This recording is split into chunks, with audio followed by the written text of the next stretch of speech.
Tonight, let us go back to a small harbour town on the south coast of England, on a warm and ordinary morning in the middle of summer in the year 1348. Picture it gently, without any hurry.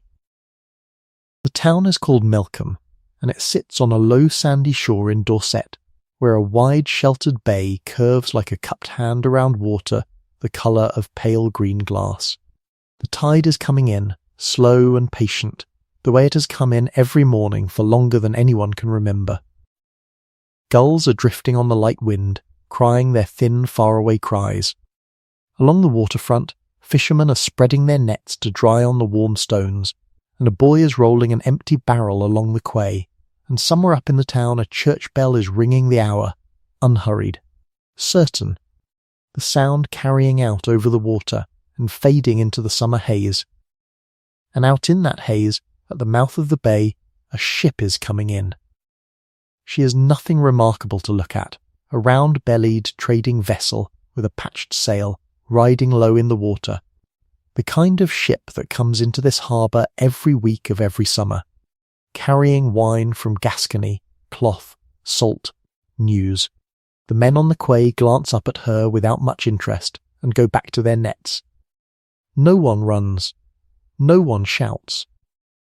No one has any way of knowing that this one ship, gliding so quietly across the bright morning water, is carrying something that has already crossed half the world. Something that has emptied cities they have never heard of. Something that will, in the space of 2 short years, change England more deeply than any king, any war, or any law ever has. By the time the child born this morning in Melcombe is an old man, historians will say that between 1/3 and 1/2 of everyone in England died in the great pestilence that came in on the summer tide. They will call it, many centuries later, the Black Death. But we will not stay with that ship just yet. We will come back to her slowly when the time is right, the way the tide comes back. For now, simply hold the picture softly in your mind, the green bay, the drying nets, the unhurried bell, the small dark ship on the bright water, and then let it go, and let yourself begin to grow still. Settle now into whatever stillness you have made for yourself tonight. Let the lamp grow dim, or let the room be already dark, and let the darkness be a kind and familiar thing, like a heavy coat hung on the back of a door. Feel the weight of the blanket along the whole length of your body, pressing down evenly, gently, asking nothing of you. Let your shoulders come down from wherever they have been holding themselves all day, one quiet inch at a time, and then another inch, and then another. Let your jaw soften. Let your hands lie open. There is nothing to solve tonight, and nothing to decide, and nowhere else you need to be. The story I am going to tell you is nearly 700 years old. It is already finished, already grown over with grass, already turned into the quiet humps and hollows that ripple through English fields on summer evenings, and it cannot be hurried, and it will not ask anything of you. All you have to do is drift along beside it, the way a leaf drifts beside a slow river, letting your eyes close whenever they wish. If you find some quiet comfort in these long nights of history, you are very welcome to like this video and to subscribe to the channel, but only if you truly enjoy what I do here, and only if it costs you no effort at all. And if you feel like it, before you drift off, you might leave your location and your local time down in the comments below. It is a small and gentle thing, but it helps other sleepless souls, scattered all across the world in their own dark bedrooms, to find their way to this quiet corner, and to know that they are not the only ones awake. Now, to understand what came to England in the summer of 1348, we must not begin with the pestilence at all. We must begin a long way before it, with the land itself, and with the people who lived on it, because a storm can only be understood by first understanding the country it breaks over. So let us drift backwards 50 years or so, to England around the year 1300, and let us look down on it gently, as a bird might, from a great soft height. What we see is a green and crowded island. That is the first thing to understand, and it may be a surprising thing, because we tend to imagine the Middle Ages as empty, a few huts scattered in an endless dark forest, But England around 1300 was fuller of people than it had been at any time since the Romans left, and fuller than it would be again for hundreds of years afterwards. Perhaps 5 million people, perhaps 6, nobody was counting very carefully, lived on this one rainy island, and nearly all of them lived on the land. Everywhere the wildwood had been pushed back. The great forests of the old stories had been nibbled away, field by field, generation by generation, until the countryside was a vast patchwork quilt of open fields. Striped with the long ridges of the plough, dotted with villages every mile or two, each one huddled around its own squat stone church tower. If you had walked from the south coast to the Scottish border in those years,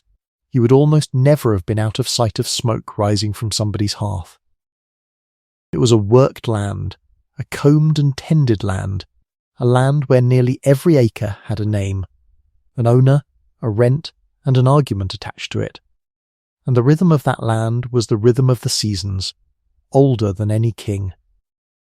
In autumn the ploughman went out behind his team of oxen, 8 slow, patient beasts leaning into the yoke, and carved the stubble into long dark ribbons of turned earth, walking, it has been reckoned, 12 miles a day at the pace of an ox, which is a pace our own age has entirely forgotten how to walk. In winter the village drew in on itself, mending harness by firelight, threshing grain on the barn floor with the steady knock of the flail, the days short and blue and cold, the nights long and full of wood smoke. In spring came the sowing, a man walking the furrows with a seed basket on his hip, swinging his arm in the old half-circle, broadcast they called it, a word we still use for scattering things widely, though what we scatter now is rather noisier than barley. And in high summer came the one great festival of work that mattered above all others, the harvest, when every man, woman and child in the village went out with sickles and rakes and worked from first light to last, because the whole year and every life in the parish hung on getting the corn in dry. When it was done there was a feast in the Lord's barn, goose and ale and songs, and then the year turned, and the ploughman went out again, and it all began once more, as it had begun every year in living memory, and every year beyond living memory, back and back, further than anyone could imagine. Hold that rhythm in your mind for a moment, because it is the heartbeat of everything in this story. Plough, sow, weed, reap, feast, plough again. Slow, circular, certain. A person could be born, live 70 years and die within sight of their own church tower, and many did, and most of them did not think of this as a small life, because inside that one parish was everything a life contains. Love and quarrels and weather and harvest and grief and Sunday mornings. All of it as large to them as our lives are to us. The village itself was usually a single muddy street, lined with long low houses of timber and clay, thatched with straw or reed, each one standing in its own narrow plot where cabbages grew and a pig rooted and hens picked their way between the puddles. Inside, a house was one smoky firelit room, sometimes 2, with a hearth in the middle of the floor and the smoke finding its way out through the thatch, so that everyone and everything, clothes, hair, bacon, prayers, was gently kippered all winter long. People slept close together for warmth, on mattresses stuffed with straw, under woolen blankets, often with the animals breathing quietly at the other end of the house, a cow, a calf, the pig, because a wall between you and your livestock was a luxury, and their warmth was part of the household's warmth. It sounds poor to us, and it was poor, but it was also orderly and deeply known. Every family knew exactly which strips of the great open fields were theirs to plough, which days they owed to the Lord's land, which path they might take to the well, which pew was whose, which bell meant a wedding, and which meant a death. Life was a web of custom so old that no one could say where any thread of it began, and custom, though it could bind hard, also held people up, the way a hammock does. Above the village stood the manor, and above the manor the abbey or the baron, and above them all the king, and in 1300 the King of England was Edward I, a tall, hard, formidable old man who had spent his reign hammering at Wales and Scotland, and whose long shadow lay over the whole island. But here is the truth that matters for our story tonight, and it is a gentle, levelling truth. To the 5 million people bent over the furrows, kings came and went like weather. What ruled their lives was not the court but the soil, the price of bread, the rain in August, the murrain among the sheep, the strength of their own backs. And by the year 1300, that soil was tired. The island, for all its green and patchworked plenty, was carrying about as many people as its fields, worked in the old ways, could feed. Every possible acre was under the plough, even thin sour land high on the moors and downs that would never have been broken in easier times, land that repaid a whole year of labour with a meagre, whiskery crop. Families were dividing their holdings between more children than the holdings could support. A bad harvest meant hunger. 2 bad harvests together meant something worse. England at the turn of that century was like a ship loaded exactly to the waterline, trim, busy, seaworthy and fair weather, but with no freeboard left at all, nothing to spare, and the first decades of the new century were about to bring weather of a kind that no one living had ever seen.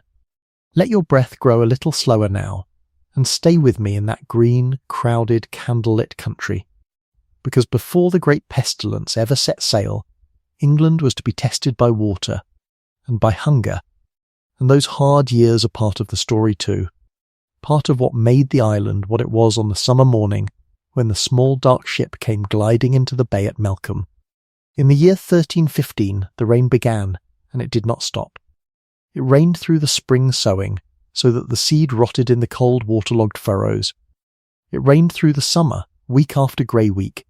so that the hay lay flattened and black in the meadows, and the corn stood thin and green, and refused to ripen. It rained through the harvest, so that what little grain there was came into the barns damp, and sprouted, and spoiled. Rivers rose and stayed risen.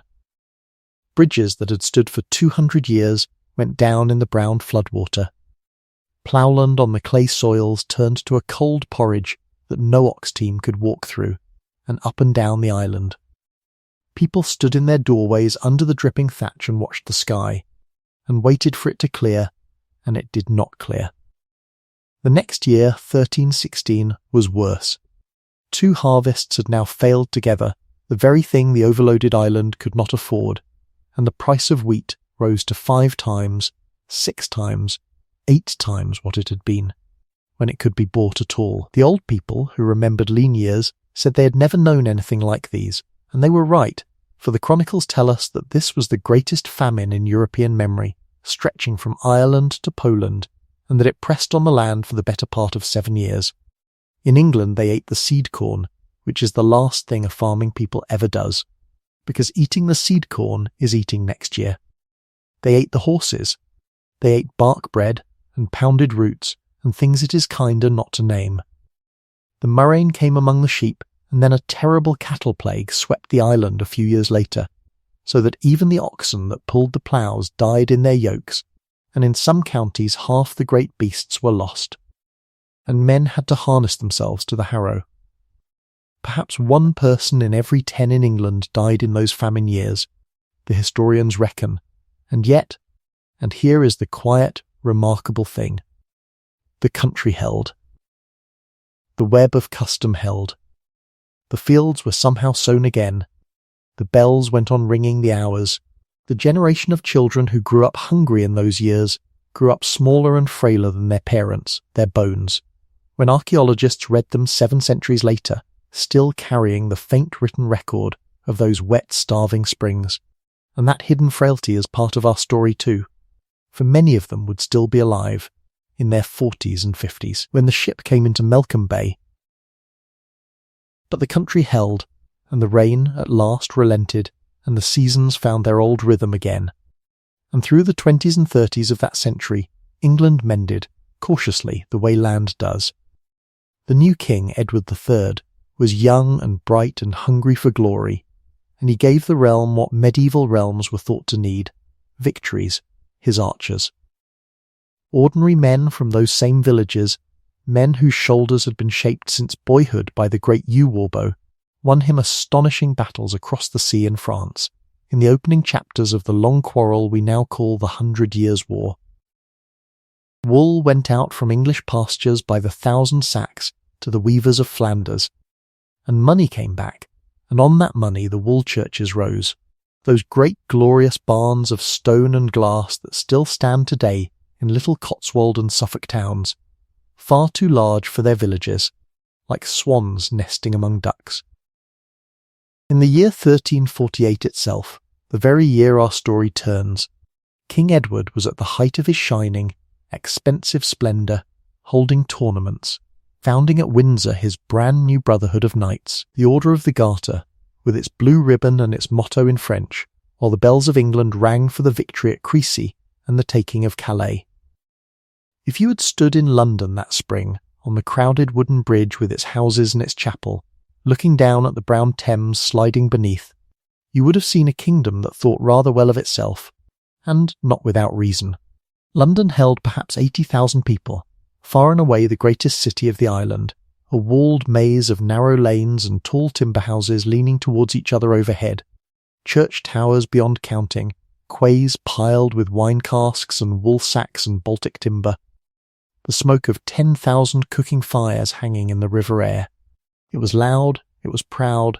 it was none too clean. The city fathers were forever issuing ordinances about the state of the streets, which tells us both that they cared and that the ordinances were not working, and it was joined by sea to every port from Norway to Genoa. That too, remember gently, because the sea roads that carried the wool and the wine were shortly to carry something else. Beyond London, the island's other great towns were small by our measure but mighty in their world. Bristol in the west, rich on the wine trade with Gascony, Norwich in the east among the weavers, York in the north where the great minster was still rising inside its Roman walls, and between them the market towns, hundreds of them, each with its weekly hum of stalls and beasts and gossip. Each a knot where the roads of the countryside crossed and tied the whole slow web together. Along those roads moved the traffic of the age, carters and drovers, pedlars with their packs, pilgrims riding at their easy pace towards the shrine of St. Thomas at Canterbury, friars in grey and black, wool merchants with their trains of pack horses, all of them moving at walking speed, greeting each other, sharing ale and news at the same inns. Nothing in that world moved faster than a horse, and most things moved much slower, and this ancient slowness felt like safety. Bad news, like everything else, had always travelled at walking pace, and over all of it, folded around every life from christening to churchyard, lay the church. It is hard, from our distance, to feel how completely the church held that world, not as one belief among many, but as the air everyone breathed. Time itself was the church's timekeeping, the day divided by the bells of the offices, the year by the great feasts, Christmas and Candlemas, Easter and Whitsun, Lammas of the first loaf, and Michaelmas of the goose and the rent. Every village had its priest, some learned, many not much more lettered than their flock, a man who christened the babies, heard the whispered confessions, stood at every deathbed to smooth the soul's road out of the world. Every soul in England, high or low, understood existence as a story with an author, in which the sufferings of this life were a schooling, and death was a door, and what waited beyond the door depended on how you had lived and how you had died. A good death, shriven, anointed, at peace, was the last great task of a life, prepared for the way we might prepare for a long journey. Keep that gently in mind tonight, because when the pestilence came, it did not only attack bodies. It attacked the door itself, and the orderly passage through it, and that, to the people of that age, was very nearly the hardest part. So there is our island on the eve, in the early summer of 1348. Green, crowded, worked to its edges, scarred by famine but mended, loud with bells, proud of its young king and his impossible victories, its roads busy at walking pace, its harbours open to every sea, perhaps 5 or 6 million people, each one certain, as we are all certain, that the world of their childhood was simply the world, permanent as the hills. They knew nothing of what had already happened far away in the east. A few travellers' tales had come along the trade roads that year and the year before, tales of a great mortality in distant lands. In India, it was said, in the lands of the Tartars, tales of cities left empty under the sun. Such tales were repeated at inn tables with a shiver, the way we repeat news of a far-off earthquake. And then the ale came and the talk moved on, because those places were not real to them. They were names at the edge of maps, and whatever calamity walked there belonged to there, not here. England had the sea all around it, like a moat, and the sea had always kept the island's troubles out. No one could have imagined that the moat itself was the road, and that the trouble was already on the water. Let that thought settle and grow soft, like dust settling in an empty sunlit room, and let us now leave England drowsing in its summer confidence, and drift far, far to the east, years earlier and thousands of miles away, to find out where the great pestilence had been born, and how it had made its slow way across the whole width of the world, patient as the tide, towards that small green bay in Dorset. And before we leave that waiting England, let us walk once, slowly, through a single day of it,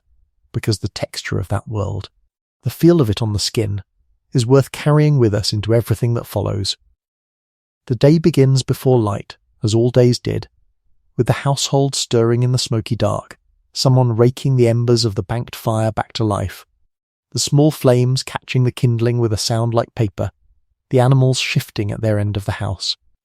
breathing their warm hay-scented breath into the cold. Outside, the village street lies in blue shadow, mud stiffened by the night, cockerels answering one another from garden to garden,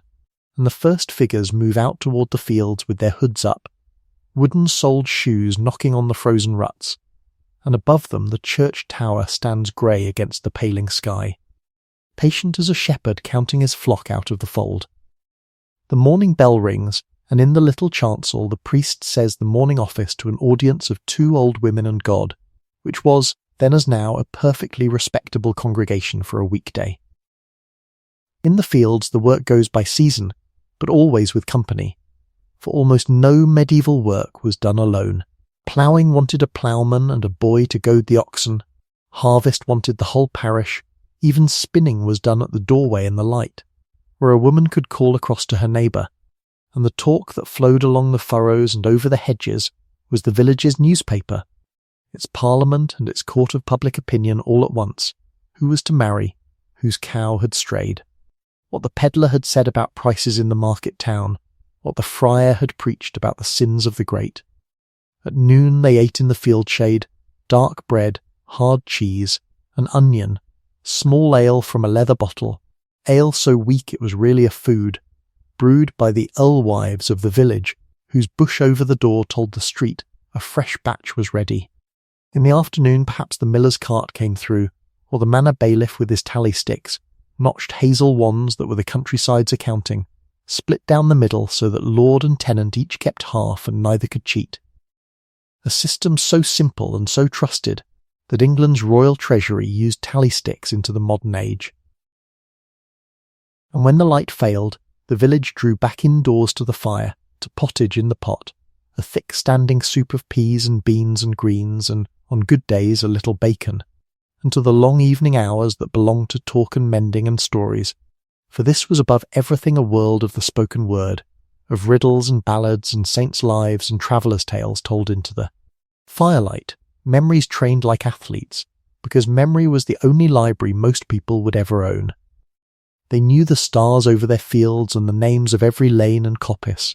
They measured hours by shadows and seasons by feasts. And when they lay down to sleep, whole families together in the warm dark, the last sounds they heard were the wind in the thatch, the animals shifting below. Perhaps a dog barking 2 closes down, the oldest lullaby in the world. It was a life with real hardships, cold and toothache and taxes and early death among them, and we should not gild it, but neither should we pity it too quickly.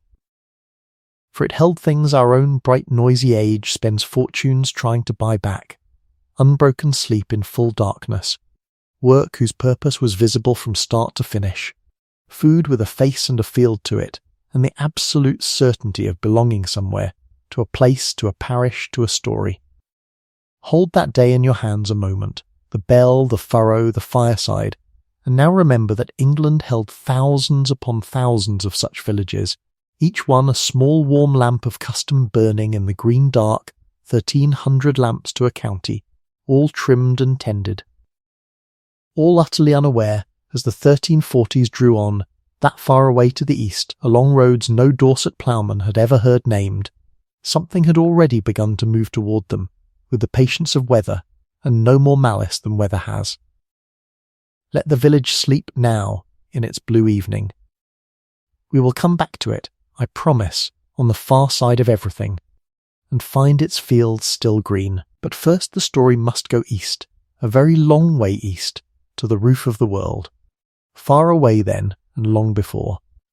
Somewhere in the great grass ocean of Central Asia, where the steppe rolls on under an enormous sky, mile after mile of wind-bent grass between the mountains and the deserts, there lived, and lives still, a small burrowing animal called the marmot, a plump, whistling, sociable creature that sleeps all winter in deep family burrows and sits up on its hind legs in summer to watch for eagles. And in the blood of those marmots, and of the ground squirrels and gerbils that share the steppe with them, there lived a tiny organism, a bacterium, though no one in the world would know to call it that for another 500 years. It passed from animal to animal by way of the fleas that lived in their fur, and it had done so quietly for thousands upon thousands of years in one of those long, obscure balances that nature keeps far from human eyes. The herders of the steppe knew, in their old practical way, that there were seasons when one did not hunt the marmots, when a burrow gone strangely silent was a burrow to leave alone. The knowledge was folded into custom, as deep knowledge usually is, and the balance held, century after century. What upset it, we cannot say with certainty even now. Perhaps a run of wet years swelled the burrowing populations, and then a drought broke them, sending starving, flea-ridden animals wandering. Perhaps it was simply that the world of men had drawn closer to the world of the marmots than ever before, for these were the generations after the great Mongol conquests, when for the first time in history one power held the whole span of the steppe, and the trade roads we call the Silk Road ran safe and busy from China to the Black Sea. Caravans moved along them season after season, silk and spices and silver, and with the caravans moved grain, and with the grain moved rats, and with the rats moved fleas. The chain was assembled, link by link, with no one watching. High in the mountains of Central Asia, near a great blue lake called Issyk Kul, archaeologists have read the gravestones of a small trading community from exactly those years, and the stones tell their own quiet story, a handful of deaths in the ordinary run of seasons, and then, in the years around 1338 and 1339, suddenly dozens, with here and there a carved line saying simply that they died of pestilence. That, as near as scholars can point, is the springhead of it all, a mountain crossroads where the roads from China, India and Persia met, and rested and traded, and where something passed out of the burrows and into the caravans. From there it moved as the trade moved, not fast, never fast, a few miles a day, resting where the merchants rested. Through the cities of the Silk Roads it went, and into the lands of the Golden Horde, the Mongol Khanate north of the Black Sea, and the tales began to run ahead of it, of towns where the bazaars fell silent, of whole encampments of the Horde found still and windless under the sky. By 1346 it had reached the shores of the Black Sea, and there, at the edge of the steppe world, it found the door into ours. On the coast of the Crimean Peninsula stood a walled trading city called Kaffa, held by merchants from Genoa, that great seafaring republic of Italy, whose ships carried grain and slaves and silk from the Black Sea into the Mediterranean.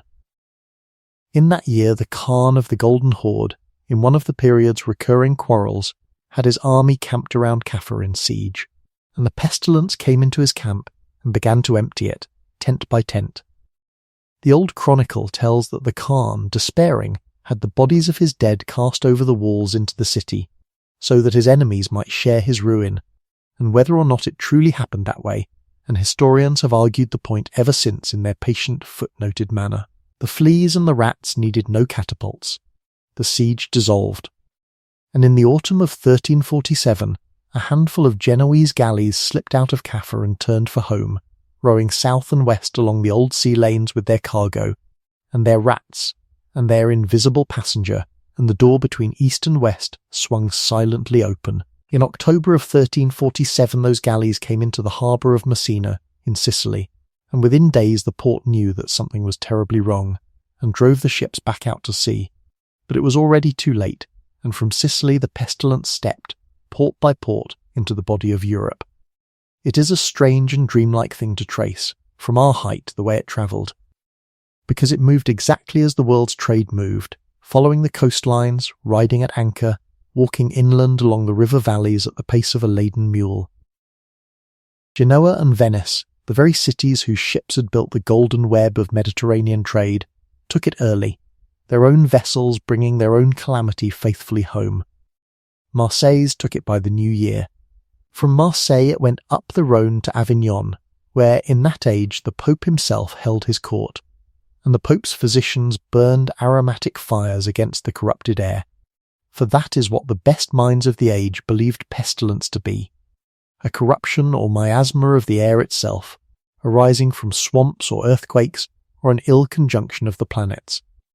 And the learned faculty of Paris would shortly compose a grave report blaming the conjunction of Saturn, Jupiter and Mars in the sign of Aquarius, which had, they explained, drawn up poisonous vapours from the earth and sea. They were wrong, of course, though they were reasoning as carefully as anyone could with the instruments they had. And it would be more than 5 centuries before anyone saw the true culprit through a microscope lens in Hong Kong, a discovery made only in 1894. There is a certain gentleness owed to them across the years, for they stood watch at bedsides with their theories, the way lighthouse keepers stand watch with a lamp that cannot reach the rocks.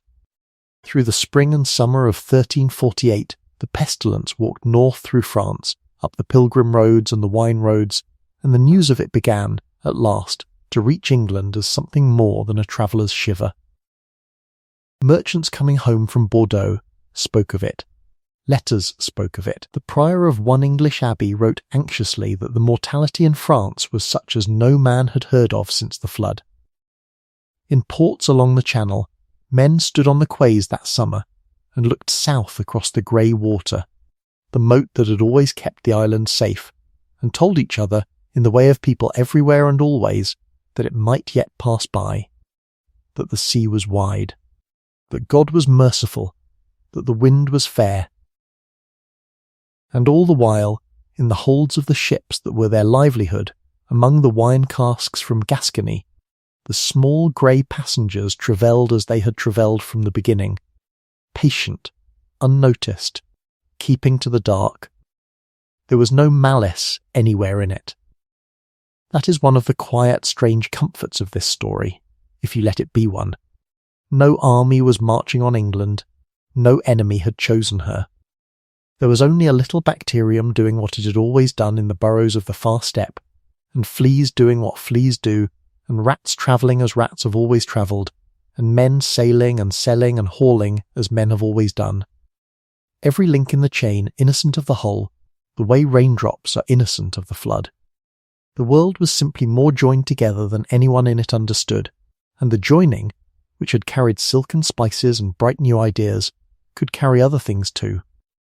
It is a lesson the world has learnt again more than once, in more recent times than the 14th century, and it seems the kind of lesson each age must learn for itself. So now the summer of 1348 stands open before us, and the sea lanes from Bordeaux to the Dorset coast are busy with the wine fleet, and we have come round again, as the tide comes round, to the place where we began tonight, the low green shore, the cupped hand of the bay, the gulls, the drying nets, the unhurried bell, and the small dark ship gliding in across the bright morning water toward the quay at Melcombe. Before the pestilence ever saw the Channel, it crossed Italy,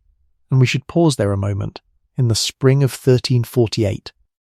because it was in Italy that the calamity found its greatest witness, and through his eyes the whole of Europe, and every age since, would remember what the coming of the death was like. In Florence, the richest and proudest of the Tuscan cities, a city of bankers and wool merchants and new stone palaces, there lived a young writer named Giovanni Boccaccio, and when the pestilence had passed he set down, in the opening pages of his great book of stories, the Decameron, a long, careful, unflinching account of what he had seen, the swellings, the swiftness, the closed shops, the empty streets at noon, the great houses standing open with no heir to claim them, and, what grieved him most, the way fear could unstitch even families,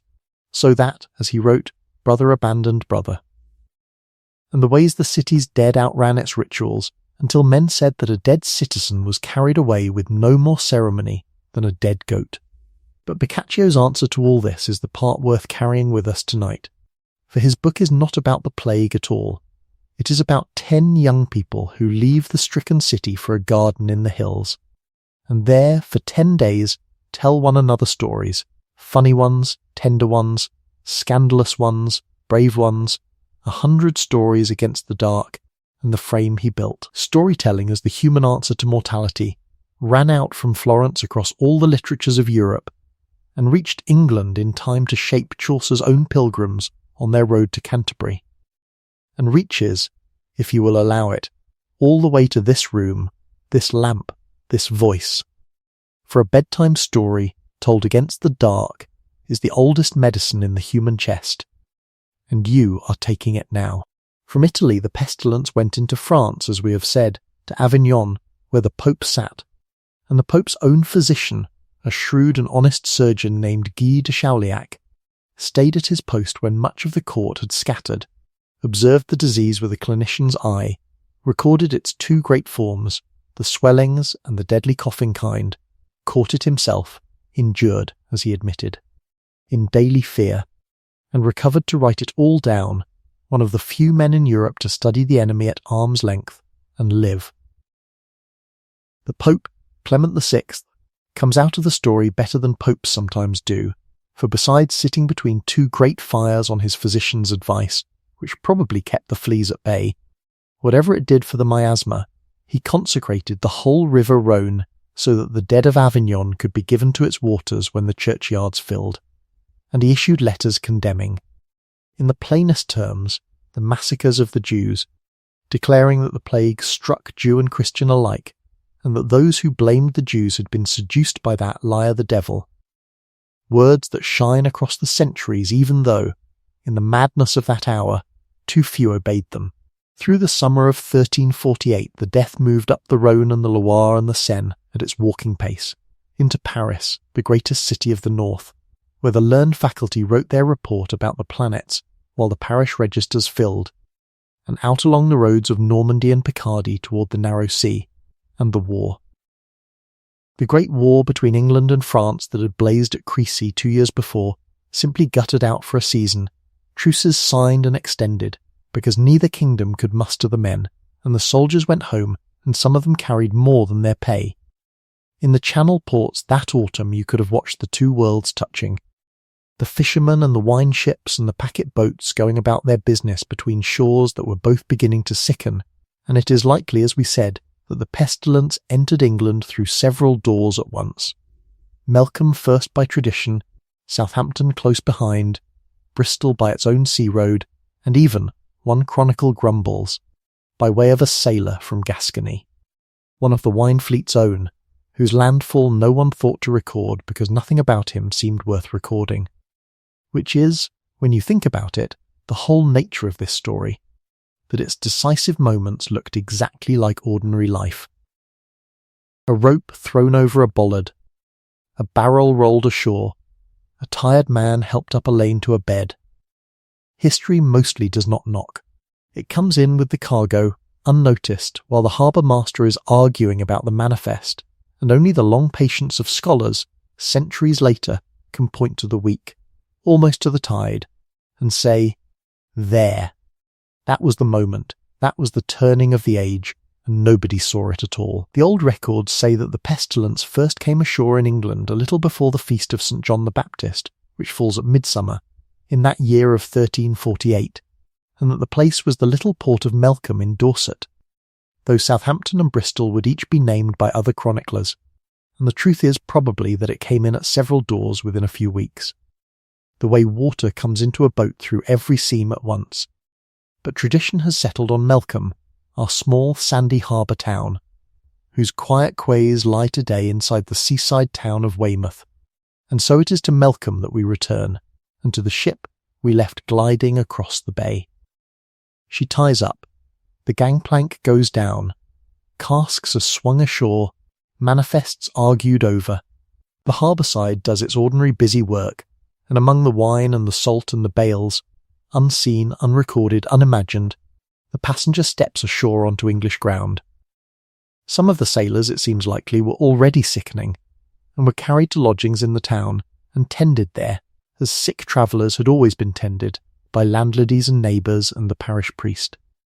none of whom had any reason to fear anything worse than a fever brought on by hard seafaring. And for a little while, a week, perhaps two, nothing at all appeared to happen, because that was the nature of the thing. It moved quietly in its first days, from the fleas to the rats of the town, from the rats onward, an invisible fire creeping through the thatch before the first smoke shows. And then, in the lanes around the harbour, in the closes and cottages of Melcombe, people began to fall ill, and the sickness was like nothing the town had ever seen.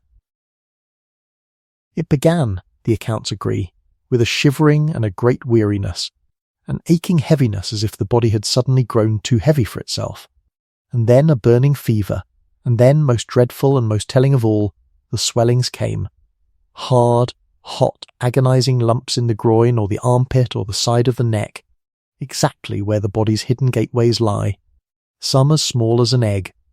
some growing to the size of an apple, and the people of that age, groping for words,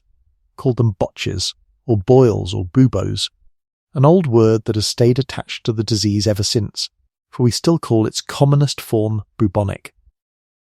Dark blotches might spread beneath the skin, which some later ages would remember in the very name Black Death, though the people who lived through it never called it that. They called it the Great Pestilence, or the Great Mortality, or simply the Death. Most of those who sickened with the swellings died within 4 or 5 days, and there were other forms, worse, stranger, for if the corruption settled in the lungs it passed from person to person on the breath, with coughing, and killed within 2 or 3 days, and if it flooded the blood itself, a person who had seemed well at supper might be gone before the next nightfall, and it was this speed, above everything, that unstitched the understanding of the age. Illness, in their world, was a road with stages, and time to set your affairs in order, time to send for the priest, time for a good death. This new thing gave no time. So it began in one small town, and the very first thing to say about what happened next is that England did what people always do, and this is worth saying slowly and gently, because the old picture of medieval panic is mostly wrong. Neighbours nursed neighbours. Priests went to bedsides. Mothers stayed with their children, and husbands with their wives, knowing, once the nature of the thing became clear, exactly what staying might cost,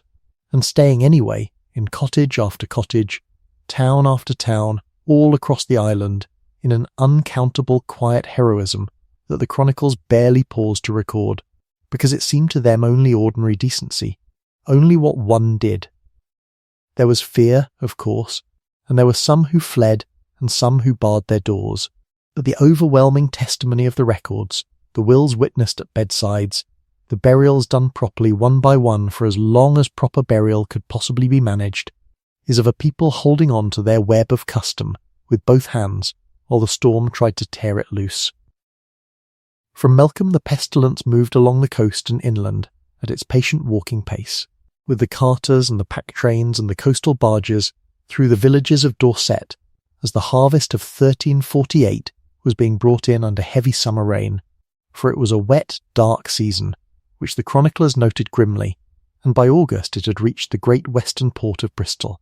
the second or third city of the realm. Crowded inside its walls at the meeting of two rivers, its quays stacked with the Gascon wine trade.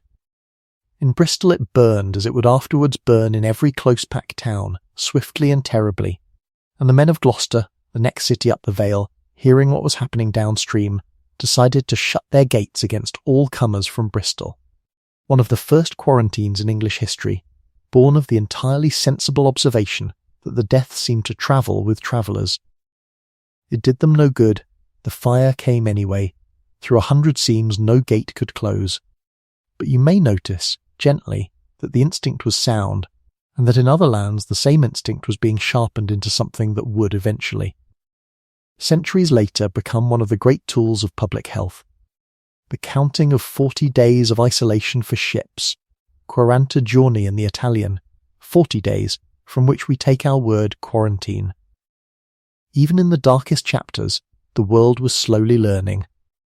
Through that autumn the pestilence walked east and north along the roads of southern England, through Somerset and Wiltshire and Hampshire, through the chalk downland villages and the New Forest hamlets, and market by market, parish by parish. The news stopped being news from somewhere else. In the great cathedral city of Winchester, the bishop, William Eddington, wrote to his clergy in October a letter that still survives, and in it you can hear the voice of a careful, frightened, dutiful man, saying that a cruel plague had begun a savage attack on the coastal towns of his diocese, and ordering processions and psalms and prayers in every church, that the wrath might be turned aside. And in village churches all across the south that autumn, the people did as they were bidden, and walked barefoot behind the cross around the wet churchyards, singing the old penitential psalms, the same words their great-grandparents had sung against famine, and their descendants would sing against later plagues. And the sound of it, if you let yourself hear it across the centuries, is not a sound of hysteria at all. It is the sound of people doing the only thing they knew how to do, together, in order, holding one another up with their voices. And still the roads carried their traffic, because they had to, because grain must move, and rents must be paid, and wool must reach the staple, and with the traffic, mile by mile, at the pace of a laden cart. The pestilence came on toward the greatest knot in the whole web, the city on the Thames where 80,000 people lived wall to wall, and where all the roads of England met. By the beginning of November, in that same year of 1348, it was in London. Let us stay a little longer in that first English autumn, the autumn of 1348, in the South Country, because the records of those months, read slowly, show us the whole shape of what was coming, county by county, in miniature. Southampton, the great port behind its walls, sickened early, and the sickness ran up the water to Winchester, the old royal city, where the monks of St. Swithin's Priory began to die in their cloister, and where, that winter, an ugly quarrel broke out that tells us how raw the town's nerves had been scraped, for when the monks tried to enlarge their burial ground, townsmen rioted, driven half mad by the belief that burying so many so close would poison the air of the living, and the bishop had to intervene, and new ground was consecrated further out, and the whole small bitter episode. Fear of the dead warring with duty to the dead would be repeated in one form or another in every plague city in Europe for the next 300 years. Out in the villages of Hampshire and Surrey, the manor rolls of that autumn show the machine of ordinary life running on even as its parts failed, the McAylmer's rents collected where there was anyone to collect from, the autumn ploughing done where there was anyone to plough, and the wills everywhere the wills, for this was a people who died with their boots on, in the administrative sense, dictating bequests to the last, a cow to a godson, a brass pot to a daughter, candles for the altar, pennies for the poor, and the very ordinariness of those little documents. Their calm listing of pots and pans while the world tilted is its own kind of monument, the sound of people refusing to let the end of their lives be a chaos, merely because it had come early. And in those same months you can watch, in the surviving letters of the bishops, the church bracing itself the way a captain braces a ship. The Bishop of Winchester, as we heard, ordered psalms and processions. The Archbishop of York, further north, with the storm still hundreds of miles from his gates, did the same, urging his flock to prayer while there was yet time, and his letter contains a phrase that has echoed ever since among historians of these months. For he wrote that the life of men upon earth is a warfare, and no one knew, he said, whence it came, this pestilence, or whither it would go. In Canterbury the shrine of St. Thomas glowed under its candles as the pilgrim roads filled with people walking south to pray against the coming thing, and the irony, gentle and terrible, is that the roads themselves were the danger, that every gathering for safety was a gathering, that the age's deepest instincts, to congregate, to process, to touch the holy things together, opened doors for an enemy that travelled precisely by congregation. They could not have known. Their whole understanding of calamity was moral and communal, a storm to be ridden out shoulder to shoulder, and so they stood shoulder to shoulder, and we who know what they could not should be slow to call it folly, for it was also love, and some of it, the visiting of the sick, the burying of the dead, the sitting with the dying, was love of the most costly kind. And it did not stop. That is the thing the records keep saying under their dry Latin. It did not stop. The priests kept coming until they died, and then their replacements came, young men ordained in haste, knowing exactly what the vacancy meant, and took up the same round of bedsides, and the bishop's registers, those long columns of institutions, are, read rightly, not a casualty list but an honour roll, the 14th century's equivalent of the lists we keep from our own hard years, of those who walked toward the need when they could have walked away. Winter slowed the death a little in the countryside, as cold weather slowed the fleas, though no one then could have said why the mercy came, and that first plague winter has a strange held-breath quality in the records. Burials still running high but no longer doubling, roads quieter, markets thinner, everyone waiting to see whether the new year would bring release or worse. It brought worse, as we know. It brought the great spring of 1349, the worst season in English history, when the death was burning in London and the shires at once. But it also brought, in that same season, uncounted small deliverances that the chronicles never bothered with. Houses where the sickness entered and took one and spared 5. Villages on the chalk that somehow lost only a 10th. Nurses who tended a dozen dying neighbours and never sickened at all. And modern science, reading the old bones and the old genes, has begun to glimpse why. Differences in the blood, in inheritance, in plain luck of exposure, but the survivors themselves simply called it grace, and lit candles, and got on with the ploughing, which is, when all is said, what survivors of every age have done, and what their descendants are doing still, some of them perhaps at this very moment, by lying warm in the dark and letting an old story carry them towards sleep. London in the winter of 1348 was everything a pestilence could wish for, though no one yet understood why. It was crowded beyond anything else in the island, its houses packed shoulder to shoulder inside the old Roman wall, upper stories jettied out over the lanes until neighbours across the way could shake hands from their windows. It was warm with humanity and horses and hearth-fires, its cellars and granaries and thatch were a commonwealth of rats, and it was joined by water and road to every infected port in Europe. The death came into it as winter came on, and instead of dying down in the cold, as fevers were expected to do, it grew all through the dark months, and reached its full terrible strength in the spring of 1349.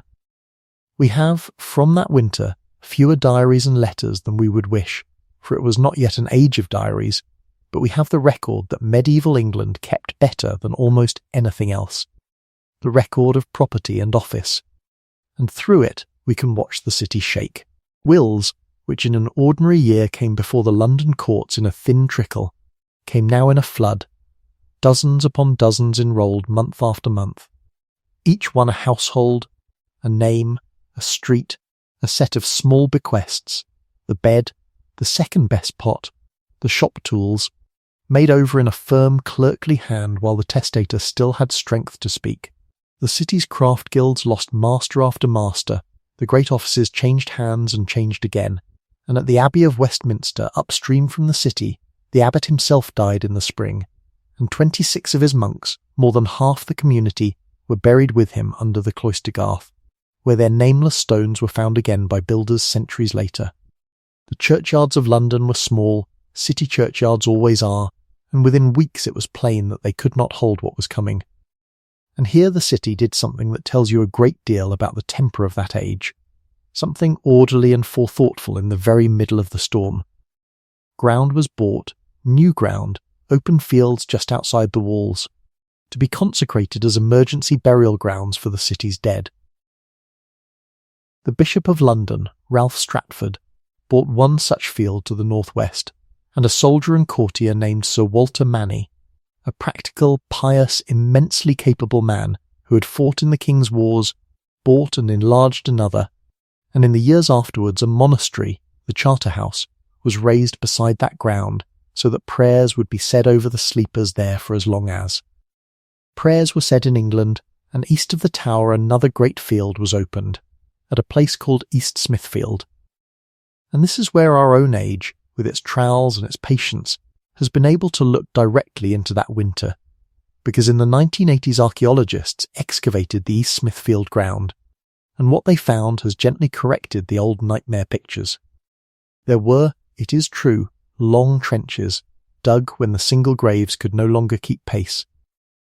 But the dead in them had been laid out carefully, side by side, row upon row, aligned east and west as Christian burial required, many in coffins, some with the small coins and pins of their shrouds still in place, children beside adults, everything done in order, no tumbling, no heaping, no abandonment. Even in the worst spring London had ever known, with hundreds dying every week, somebody dug in straight lines, somebody kept the rows true, somebody laid each stranger down facing east, toward the resurrection they were promised, and went back for the next, day after day, week after week. If you want a single image to hold of the Black Death in England, let it be that one. Not a city in flames or a mob in the streets, but those patient, terrible, tidy rows, the web of custom stretched almost to breaking and not breaking. The court of King Edward did what courts and governments would do in every plague for centuries afterwards it dispersed. The great Christmas feast was kept that year at Otford in Kent, away from the city, and the law courts were adjourned, and Parliament, summoned and postponed and summoned again, finally gave up meeting altogether for the duration, and the machinery of the realm ran on at half speed, in scattered manners, on the backs of clerks. But the pestilence was no respecter of moats or walls or rank, and the king himself, the splendid, victorious Edward, was made to feel it in the tenderest place a father can be touched. His daughter Joan, a girl of 14, had sailed that summer from Portsmouth on her way to a grand marriage with the heir of the kingdom of Castile, a match her father had built with years of letters and treasure. Her fleet put in at Bordeaux, in English Gascony, where the pestilence was raging in the port, and there, in the late summer of 1348, Joan of England died of it, far from home, before her wedding, and the mayor of Bordeaux, the story goes, burned the quarter of the town around the castle where she had lodged, in grief and fury and fear. The letter her father afterwards wrote to the Castilian court still survives, and through all its stately Latin diplomacy there sounds, quite clearly, across nearly 7 centuries, the voice of a broken-hearted man. Speaking of his beloved daughter, whom no earthly rank could shield, and telling the bereaved bridegroom's family that she had been sent ahead to heaven to reign among the choirs of virgins, and could intercede for them all before God himself. Kings, in the end, stood in the same weather as ploughmen. There was a strange democracy in it, and the age noticed, and the noticing sank deep. It is from these years and the generations just after that European art fills up with the images we now think of as so very medieval, the Dance of Death, where a grinning skeleton leads away pope and emperor, knight and merchant, ploughman and child, each in turn, hand in hand, all equal at last, and the 3 living kings who meet 3 dead kings in the forest, and the dead say to the living, "As we are, so shall you be." We may find such images morbid. The people who painted them did not. They found them, in a hard way, steadying, even comforting, a reminder held up in every church that the great leveller came for crowns and clogs alike. and that what mattered was not the length of the road, but how you walked it. All through the spring of 1349 the death ground on through London, and the bells of more than 100 parish churches tolled and tolled until several parishes, the records suggest, simply gave up tolling. And then, as summer came, the fire began at last to burn down, as it always eventually did, having consumed what it could reach. Perhaps half the city was gone. The streets did not empty forever. London refilled with astonishing speed in the years that followed, drawing in the young and the landless and the hopeful from every county as great cities always have. But a generation of Londoners carried that winter inside them for the rest of their lives, and the new burial grounds lay quiet outside the walls under their spring grass. And at East Smithfield the rows lay true in the dark, waiting 600 years to tell their story of order kept. And the pestilence itself, having taken the capital, did not rest. Through that same spring and summer of 1349, it was moving outward along every road that led from London, and north along the great old highways, into the heart of the island, into the deep countryside where most of England actually lived, and it is there, in the villages, among the ploughmen and the priests, that the story of the great mortality was really written, and it is there that we shall drift next. And since we are in London for the worst of it, let us widen our eyes a little and take in the whole life of that city as the plague spring wore on. Because the picture that emerges from the records is stranger and more human than any simple image of desolation. The city did not stop. That must be said first and plainly.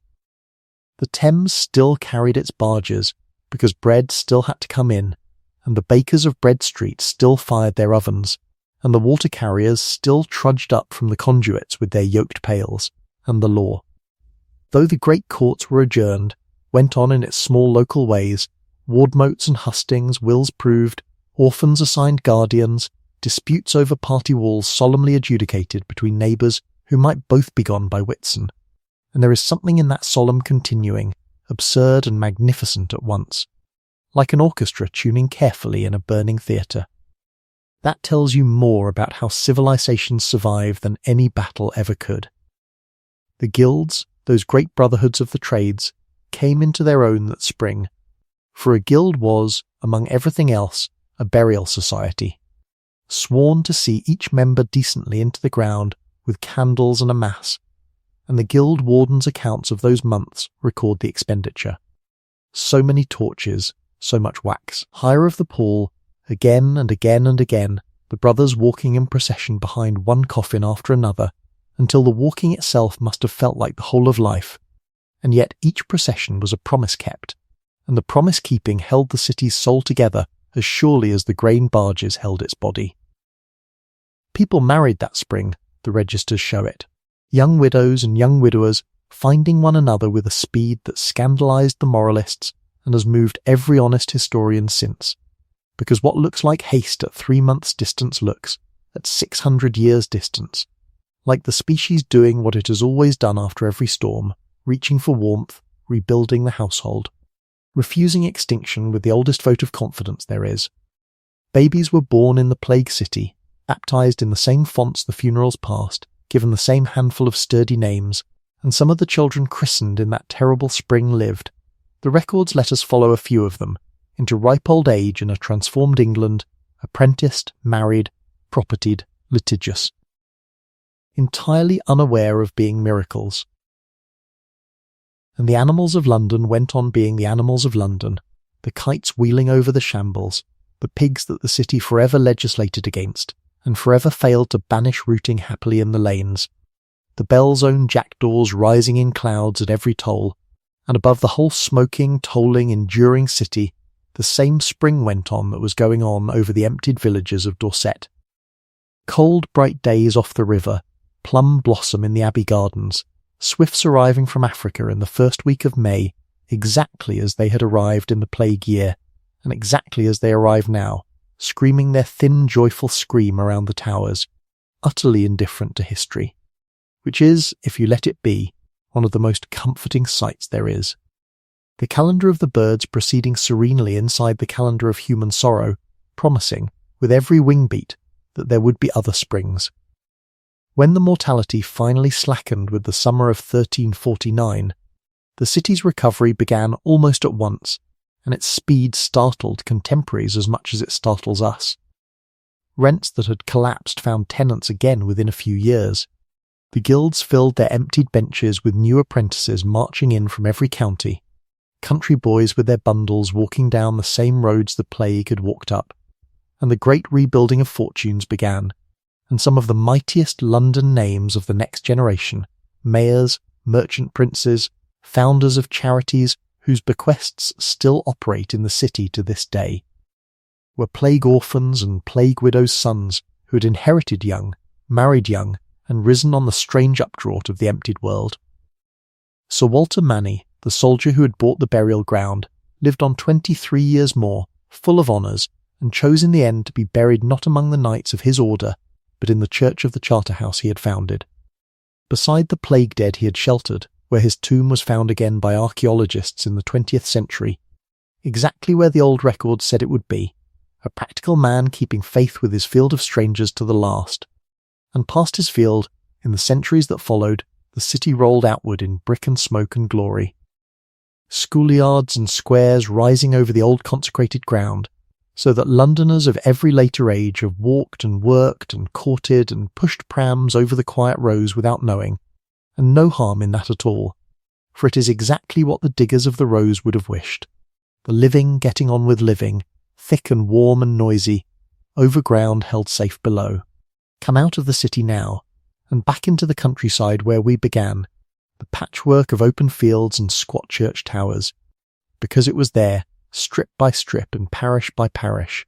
that England truly met the great mortality, and it is from there that we can hear the most human voices of all. Not in chronicles, but in the dry, faithful account books of the manors. Every manor in England kept its court rolls and its account rolls, records of rents and fines and duties, of who held which acres and who owed which days of ploughing, and the clerks kept writing them straight through the pestilence, and that is how we know, in detail no chronicle could give us, what happened in the villages. In an ordinary year, a manor court roll records a death here, a death there, each one followed by the ancient formalities, the heriot, which was the customary death duty of the best beast, the naming of the heir, the taking up of the holding. In the plague year, on manor after manor, the rolls suddenly run on, for page after page, of nothing but deaths. 20 in a season where there had been 2, 40, 60, the clerk's hand growing smaller and more crabbed as the entries crowd in, and again, after the name of the dead tenant, a phrase that repeats down the margins of that terrible year like a bell, and no heir comes. And no one came to take up the land. The strips lay unploughed. The rolls tell it without a single word of feeling, which somehow lets the feeling through all the more, holdings in the Lord's hand for lack of a tenant, cottages standing empty, mills fallen silent because the miller was dead and no man could be found to farm the mill. Fields of standing corn in the harvest of 1349 with no reapers to cut them, and sheep and cattle wandering untended through the crops, as one chronicler of those years, a canon of Leicester named Henry Knighton, recorded with wonder, beasts straying where they would among the harvest with no one to drive them, and falling dead themselves in ditches and hedgerows for want of a herdsman. Knighton set down the numbers his own house knew directly, that in one small parish after another the greater part of the tenants had died, and he added the detail that has always stayed with readers, that in the autumn of the great year a reaper could not be had for less than many times the old wage, and that crops perished in the fields for lack of harvesters, and that the price of a horse or an ox, with so few left to buy them, fell away to almost nothing. The economics of 1,000 years were turning upside down in a single season, and we will come back to that turning, because out of it a different England would slowly grow. But first we must speak gently of the priests, because the fate of the clergy in the Great Mortality is one of the best recorded and most quietly moving threads of the whole story. The bishops' registers, which record the appointment of every parish priest in England, survive for most of the country, and they show in diocese after diocese that in the plague years the institutions to livings ran at 3, 4, 5 times their ordinary rate, which is a bookkeeper's way of saying that the priests were dying in extraordinary numbers, and the reason is not far to seek. The priest's duty ran exactly opposite to safety. Where others might keep from a stricken house, he was called into it, to hear the confession, to anoint the dying, to carry the sacrament, leaning close over bed after bed in the close air the age believed was itself the poison, and whether by the fleas of the sick room or the breath of the dying. The men who kept that duty died of it in their hundreds, all across the island, so steadily that the bishops began to run short of men to ordain.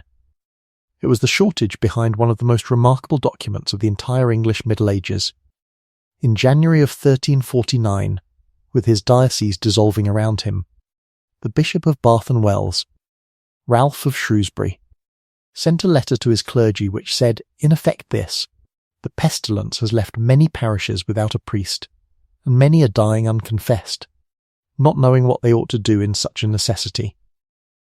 Let it therefore be made known to all, and here the old law of the Church bent, gently and deliberately, under the weight of mercy, that if they are at the point of death and can find no priest, they should make confession of their sins to any lay person who is with them, even, the letter says plainly, to a woman if no man is at hand, and the dying should not doubt that such a confession avails them. To feel the weight of that, remember what the door of death meant to that world, and how carefully its passage was ordered, and then picture the reality the letter was written for: a farmhouse at night, the priest 3 days dead in his own churchyard, and a dying ploughman whispering his sins into the ear of his own wife, and her hand on his head, and the bishop's letter saying, across all the centuries of rule and custom, that this was enough, that love and neighbourhood could hold the door open when the institution could not reach it. The church, like the manor clerks, like the grave diggers at East Smithfield, was improvising, faithfully, in good order, in the dark. The physicians improvised too, with less to work with. Medicine in that age was the medicine of the ancient Greeks, of humours and airs, learned, systematic, and almost entirely helpless before this enemy. The learned advice, and it poured from the universities in earnest treatises, was to flee bad air, to burn sweet woods in the house, juniper and rosemary and ash, to fill the rooms with the smoke of herbs, to carry nosegays and pomanders of ambergris against the miasma, to eat sparingly, to avoid baths, which opened the pores to the poisoned air, and to keep the mind serene, since fear itself. They taught, disposed the body to infection, and in that last point at least, the old doctors and the newest science may find a little common ground, and you, lying comfortably in the dark, may take it as ancient medical license for what you are doing at this very moment. Some remedies were harmless, lancing the buboes, herbal plasters. Some were worse than the disease. None turned the tide anywhere, and the more honest physicians admitted as much in their own writings, one great French surgeon of the papal court recording plainly that the plague was shameful for the doctors, who could do so little, and that he himself had caught it and barely lived. On the continent, in the Rhineland and the Low Countries, the terror threw up darker responses. The processions of flagellants who whipped themselves through the towns to turn away the wrath of God, and most shameful of all, the massacres of Jewish communities, blamed in their thousands for poisoning wells they had never touched, a horror the Pope himself condemned in vain. England, it should be quietly said, saw almost nothing of either. No flagellant movement to speak of ever crossed the Channel, and the island, whose Jewish population had been cruelly expelled 2 generations earlier, in 1290, had no such communities to turn upon, so English fear ran instead into the channels English life provided: processions, psalms, pilgrimages, wills, work. The next furrow, the next bell. The island's storm, for all its scale, stayed strangely orderly, and that orderliness, that dogged keeping on, is the deepest English note in the whole dark music, sounding under everything like a drone under a lament. There is one more England we must visit before the wave passes north, and that is the England of the monasteries, because the great religious houses. which had stood at the centre of the island's life for 800 years, met the pestilence in a way all their own, and were changed by it in ways that would echo for 2 centuries.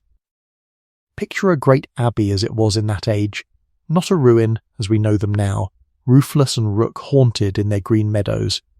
but a living town in itself, church and cloister, dormitory and refectory,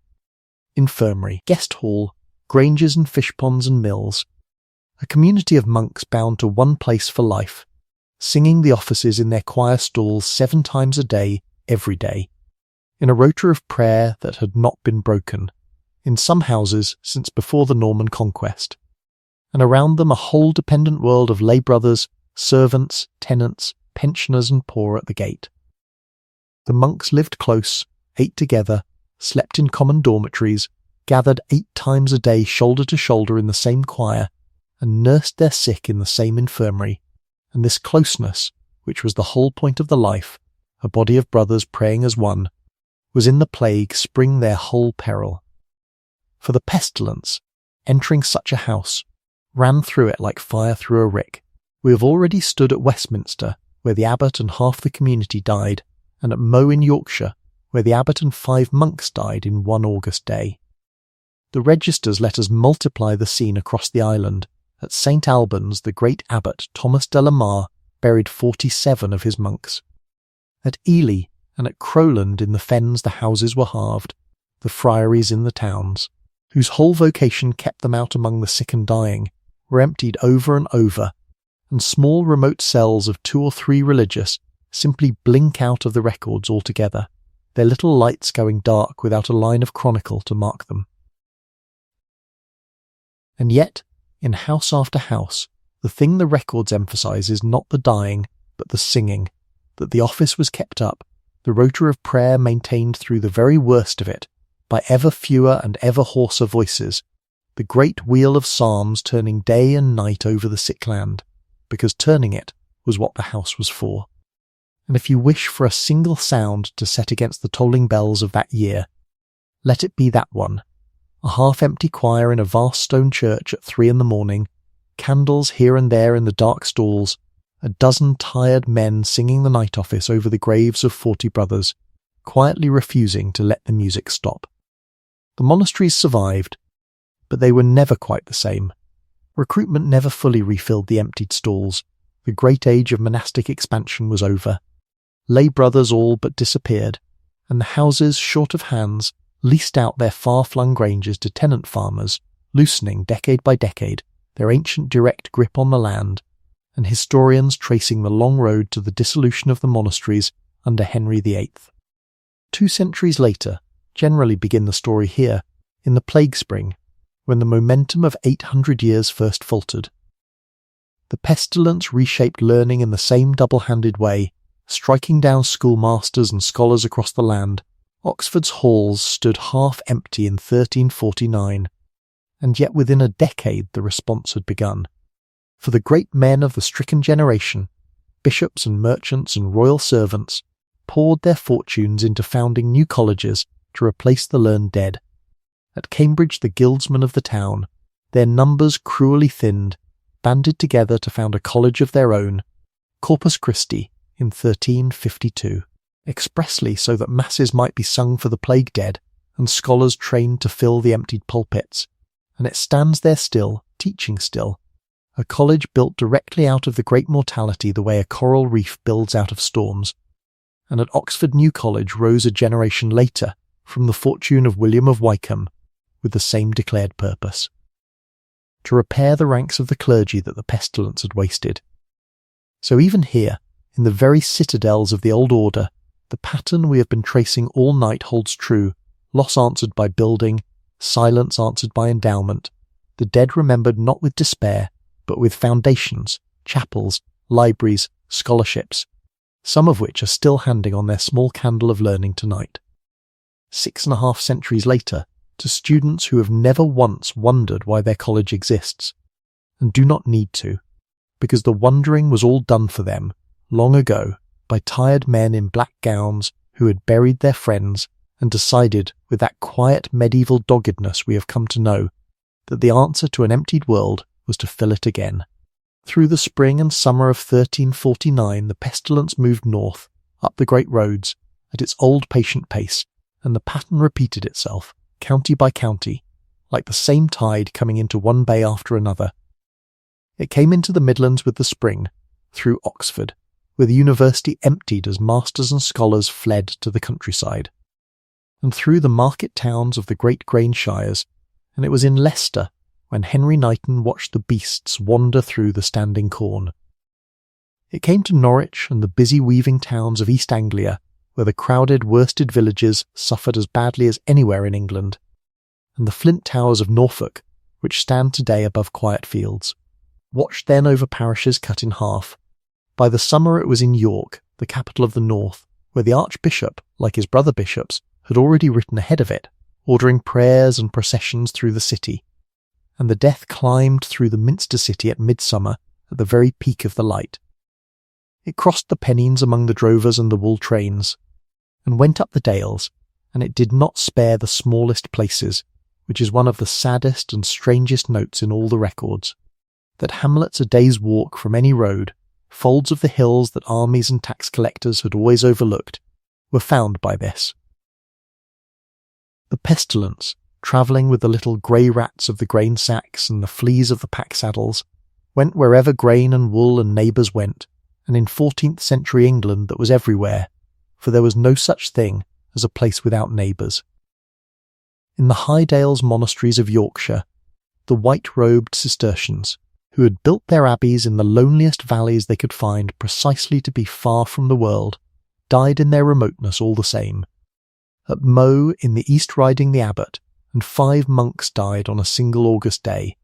and that abbey's own chronicler, writing a generation later, recorded that of some 50 souls in the house before the pestilence. Only 10 monks were left alive when it passed. The disease reached Wales that same year, moving along the coasts and up the valleys, where a Welsh poet, John Gethin, watching it come, wrote of the terror of the strange swelling under the arm, a bitter head of an odious onion that spared no one fair or strong, and his lament survives while he himself, it seems, did not. For the pestilence took him too. It crossed the sea to Ireland with the summer shipping, into the ports of Dublin and Drogheda, and there in a friary in Kilkenny it left us one of the most haunting pages in these islands' whole story. A Franciscan friar named John Klyn kept the annals of his house, and as the mortality closed around him, he wrote down what he saw. The towns emptying, his brother friars dying, the world, as he believed, quite possibly ending, and he wrote that he set these things down and left parchment for continuing the work in case any child of Adam should escape this pestilence and live to carry on what he had begun. And then, a little further down the page, in another hand, a later note records that here, it seems, the writer died, but the parchment he left was, in time, written on. Some child of Adam did escape, and the annals were continued, and the book survives to this day, which means that Friar Klyn's strange, brave gamble against the dark, a blank page left for a future he could not see, was in the end a winning bet, and there are worse things to fall asleep holding than that thought. In Scotland, the story took a turn that would be almost comic if it were not so grim, and the medieval chroniclers, who were human, allowed themselves a certain dryness in telling it. The Scots, hearing through 1349 that their old enemy England lay helpless under the foul death, gathered an army in the forest of Selkirk to come south and make the most of the opportunity, laughing. One chronicle says, "At the revenge that had fallen on the English, and while they were gathered there, close camped as armies are, the pestilence came into the camp, and the invasion dissolved before it ever crossed the border, and the soldiers carrying it home spread it through Scotland, which suffered in 1350, as England had the year before. The lesson that mortality was nobody's ally and everybody's neighbour was thereby taught on both sides of the border, at the usual terrible price, and it is perhaps the clearest proof in the whole story that the pestilence served no flag, followed no justice, and rewarded no cleverness. It simply went where people gathered. Because gathering is what people do. By the end of 1349, the Great Wave had passed over nearly the whole of England, and through 1350 it finished its work in the far north and burned itself out, and a stunned, strange quiet settled on the island, the quiet of a beach after the tide has gone out. And now we must do the gentlest and hardest thing in this story, which is to reckon what had happened, to count, as the survivors themselves began to count, looking around their half-empty churches. Modern historians, sifting the manor rolls and the bishop's registers and the tax records with 7 centuries of patience, have converged on numbers that once seemed unbelievable. Somewhere near half the people of England died in those 2 years. Some counties and some villages lost a third, some lost 2/3. A few small places were wiped from the map entirely, and if the island held 5 or 6 million souls in the spring of 1348, it likely held nearer 3 million when the wave was done, and, this is the fact that takes the longest to absorb, it would not climb back to its old numbers for more than 200 years. Not until the reign of Elizabeth, because the pestilence, as we shall see, did not strike once and leave, it moved in and stayed, and returned generation after generation, skimming the recovery each time. Numbers on that scale mean nothing to the heart until you set them down in one place. So set them down in the village we have carried with us all night, the single muddy street, the church, the mill, the well. 60 households at Christmas of 1348, perhaps 30 at Christmas of 1349. Every surviving family in mourning, every surviving child missing playmates, the pew ends empty, the plough teams short-handed, whole cottages standing dark down the street with their gardens going to nettles, and the survivors, and this must be said with care, not broken, but changed, walking out in spring to plough half-empty fields under the same larks, in the same wind, in a world that looked the same and would never be the same again. It is past the middle of our night's journey now, and the worst of the storm is behind us, and I promise you, all that remains of this story is the long, slow, quietly astonishing turn toward morning, the part where the survivors, without meaning to and without ever holding a council about it, built out of their loss a freer, stranger, more familiar England, the one that leads to us. So let your breathing lengthen a little more, and let the counting go, the way the survivors themselves had to let it go, and drift with me into the years after, when the grass grew back over the trenches, and the wages rose. And the world turned upside down so slowly that it looked from any single field exactly like an ordinary morning. And what of the king, and the war, and the great glittering apparatus of chivalry that had seemed on the eve to be the whole meaning of the reign? Here the story takes a turn that says a great deal about Edward III and about the strange resilience of the English 14th century.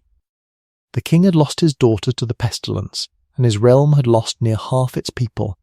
and a more brittle monarchy might have buckled. But Edward's answer, characteristically, was theatre.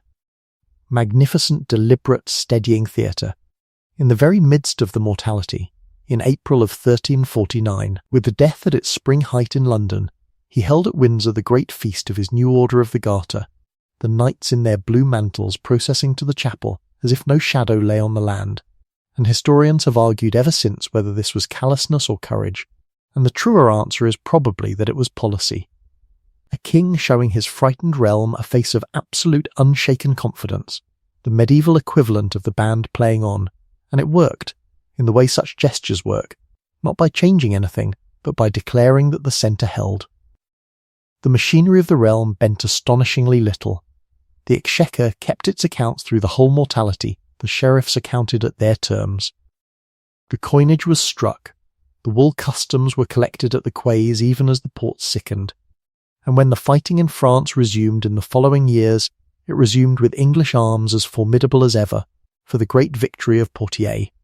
where the king's son, the Black Prince, captured the King of France himself, came in 1356,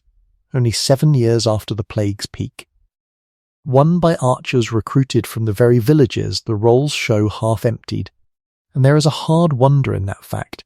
that a country which had just buried perhaps half its people could still project such force across the sea, a testament not to the crown's glory, whatever the chroniclers said, but to the depth and toughness of the ordinary parish world beneath it, which absorbed the greatest blow in its history and still answered the muster. Yet under the pageantry the Crown's world was changing too, in ways Edward could slow, but not stop. War itself was quietly changing masters, for the longbow that won his battles was a peasant's weapon, drawn by the same arms that were now bargaining for wages at home, and the armoured knight, that expensive sun around which the whole feudal order had turned, was beginning his long, slow ride into ornament. Money, not land service, increasingly raised the king's armies, indentured companies serving for pay,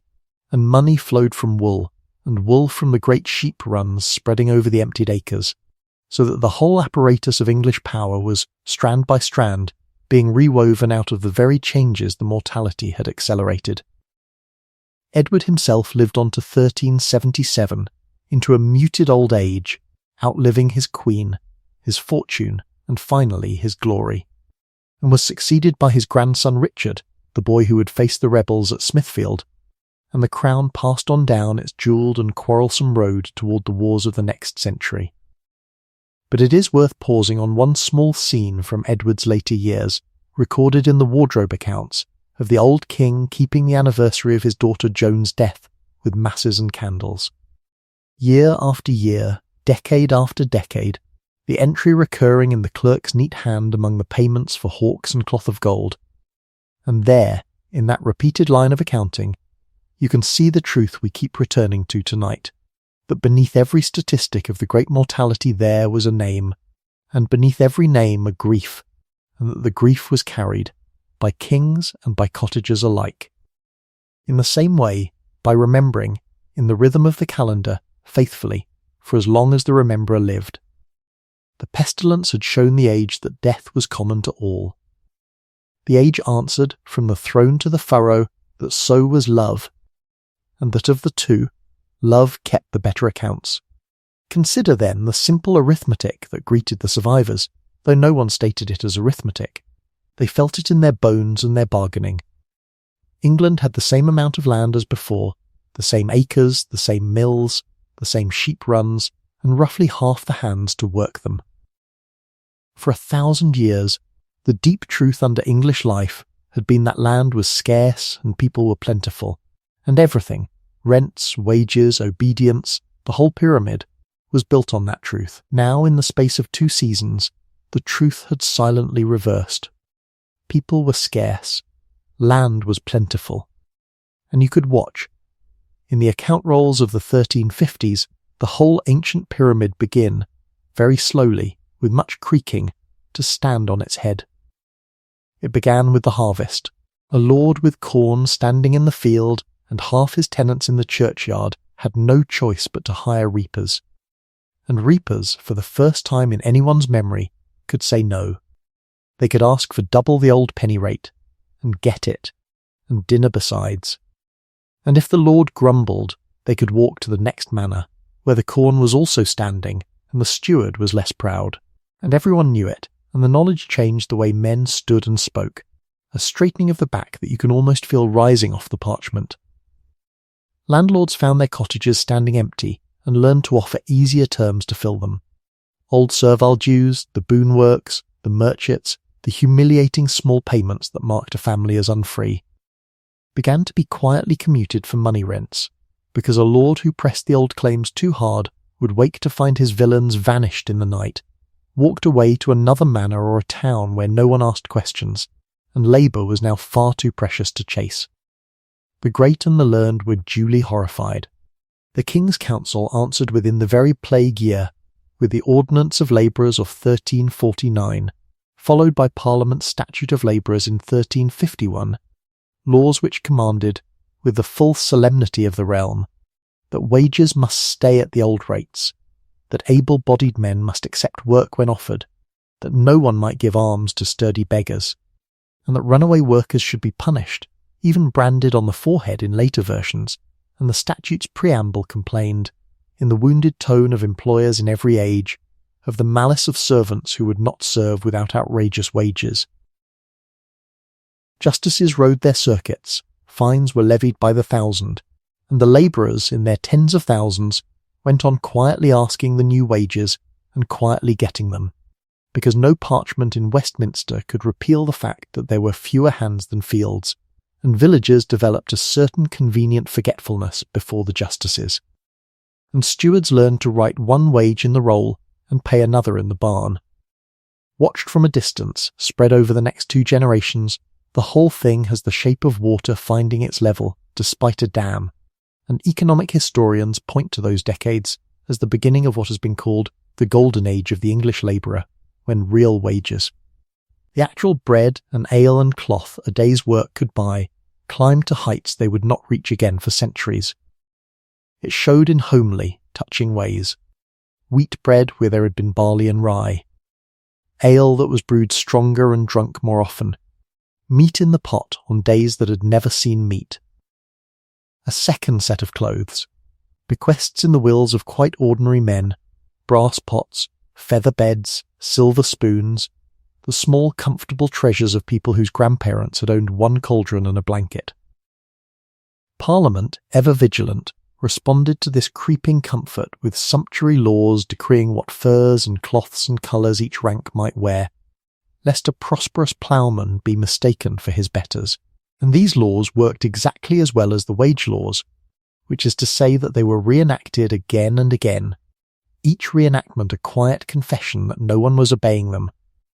And there is something almost affectionate in reading them now, a government solemnly ordering the tide of respectability to stop coming in. For women, too, the strange new scarcity opened doors that had been shut. Widows held and worked their late husbands' lands in numbers the rolls had never shown before. Women took up trades in the towns, brewing above all, which had long been women's work but now became for many a genuine livelihood, and spinning and weaving and huckstering, and wages for harvest work, and the records of the later 14th century show women bargaining, suing, contracting and bequeathing with a confidence that startled the moralists of the day, which is generally a sign that something real is happening. None of this was a revolution proclaimed from any platform. It was a revolution conducted entirely in small bargains, cottage by cottage, hiring fare by hiring fare, a penny more here, a Jew refused there, a daughter sent to service in a town, a son taking up a dead neighbour's strips, and that is precisely why it could not be stopped, because there was no one to arrest, there was only everyone. But the resentment on both sides of the bargain was real, and it banked up over 30 years like water behind that dam. The Lords aggrieved at a world dissolving, the Commons aggrieved at laws that tried to hold them down in it. And in 1381, when a run of new poll taxes, so much ahead from every soul, pressed once too hard, the water went over the top. Out of Essex and Kent that summer came the great rising we call the Peasants' Revolt, tens of thousands of countrymen marching on London behind a former soldier called Wat Tyler, and stirred by the preaching of a wandering priest called John Ball, who put to the crowds the most quietly explosive question of the age, asking in the old rhyme, when Adam delved and Eve span, who was then the gentleman. They took London for a few extraordinary June days, and the boy king Richard II, Edward's grandson, rode out to meet them at Smithfield, and Tyler was cut down at the parley, and the rising was broken, and the reprisals followed. And on parchment everything was restored. But hold the moment in your mind's eye a little, because it is one of the great hinge scenes of English history, a king face to face in an open field with his own ploughmen and reapers, men whose fathers had been counted like cattle in the manor rolls, now demanding, out loud, in English, an end to serfdom itself, and though they lost the day. The demand never went back in its box. Serfdom in England was never formally abolished by any single law. It simply over the following century evaporated, manor by manor, as lords gave up claims they could no longer enforce against tenants they could no longer afford to lose, until by the time the Tudors came, the unfree Englishman was a curiosity, and the descendants of villains were yeomen farming their own land, and some of their descendants, in the fullness of time, would sit in Parliament. The pestilence did not intend any of this. Of course, a bacterium intends nothing. But historians, looking down the long corridor, have found it hard to avoid the conclusion that the Great Mortality was the hammer blow that cracked the old order of the English countryside, and that much of what we think of as the sturdy, mobile, wage-earning, mind-your-own-business English commoner was forged, slowly and at terrible cost, in the strange freedom of the emptied land. You can see the changed England most plainly even now by looking at what it built, because building is how an age writes its diary in a hand that cannot be erased, and the generations after the pestilence built magnificently, and in a brand new style, and the style itself tells the story. Before the Mortality, English churches were being raised in the manner historians call decorated, all curling stone foliage and flowing window tracery, intricate as embroidery, the work of large teams of highly trained carvers. After the Mortality, with masons dead in their hundreds and the survivors commanding wages that made bishops wince, the fashion turned, within a generation, to a style found nowhere else in Europe, which we call perpendicular, all soaring vertical lines, vast walls of glass, great clean planed panels of stone repeating and repeating, climbing into towers of astonishing height and lightness, and though art historians rightly warn against making the plague the sole author of any style, it is hard to stand in a perpendicular church, in that upward rush of light and line, and not feel both halves of the truth at once, that this was an architecture a thinned workforce could actually build, simpler in its parts, grander in its whole, and that it was an architecture a grieving and hopeful people wanted, everything in it rising, everything vertical, everything drawing the eye up and out of the churchyard mud toward the light, a scaffolding for resurrection. The wool money paid for it, and the plague legacies paid for it, and the parish pride of newly prosperous commons paid for it, and so it happened that the century and a half after the worst disaster in English history became, of all things, the greatest age of parish church building the island ever saw. The age of the great towers of Somerset and the walled churches of the Cotswolds and East Anglia, of fan vaulting spreading its stone palms overhead, of angel roofs, carved flights of oak angels hovering in the rafters over thatch village congregations, wings outspread, as if the builders had decided that since heaven had taken so many of their people, they would build heaven's waiting rooms in their own back lanes, and fill the rafters with company for the lonely. Stand in your imagination in one of those churches on a late afternoon, long shafts of gold coming through the clear glass, dust turning slowly in the light, the angels dim and patient overhead, the brasses of wool merchants and their wives shining faintly in the floor, each one asking, in its scrolled Latin, for a prayer in passing, and you are standing inside the answer the survivors gave to everything we have listened to tonight. An answer made not of words, but of masonry and oak and glass and bell metal,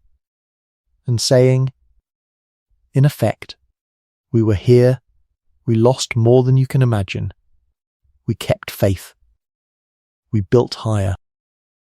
And down at the humbler end of the scale, the rebuilding shows just as clearly, for the archaeologists find that in the generations after the Mortality, the houses of ordinary farming families grew larger,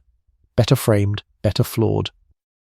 with real chimneys beginning to replace the open hearth with a second room and then an upper chamber, with glass creeping into windows that had known only shutters, and the furnishings of wills growing decade by decade,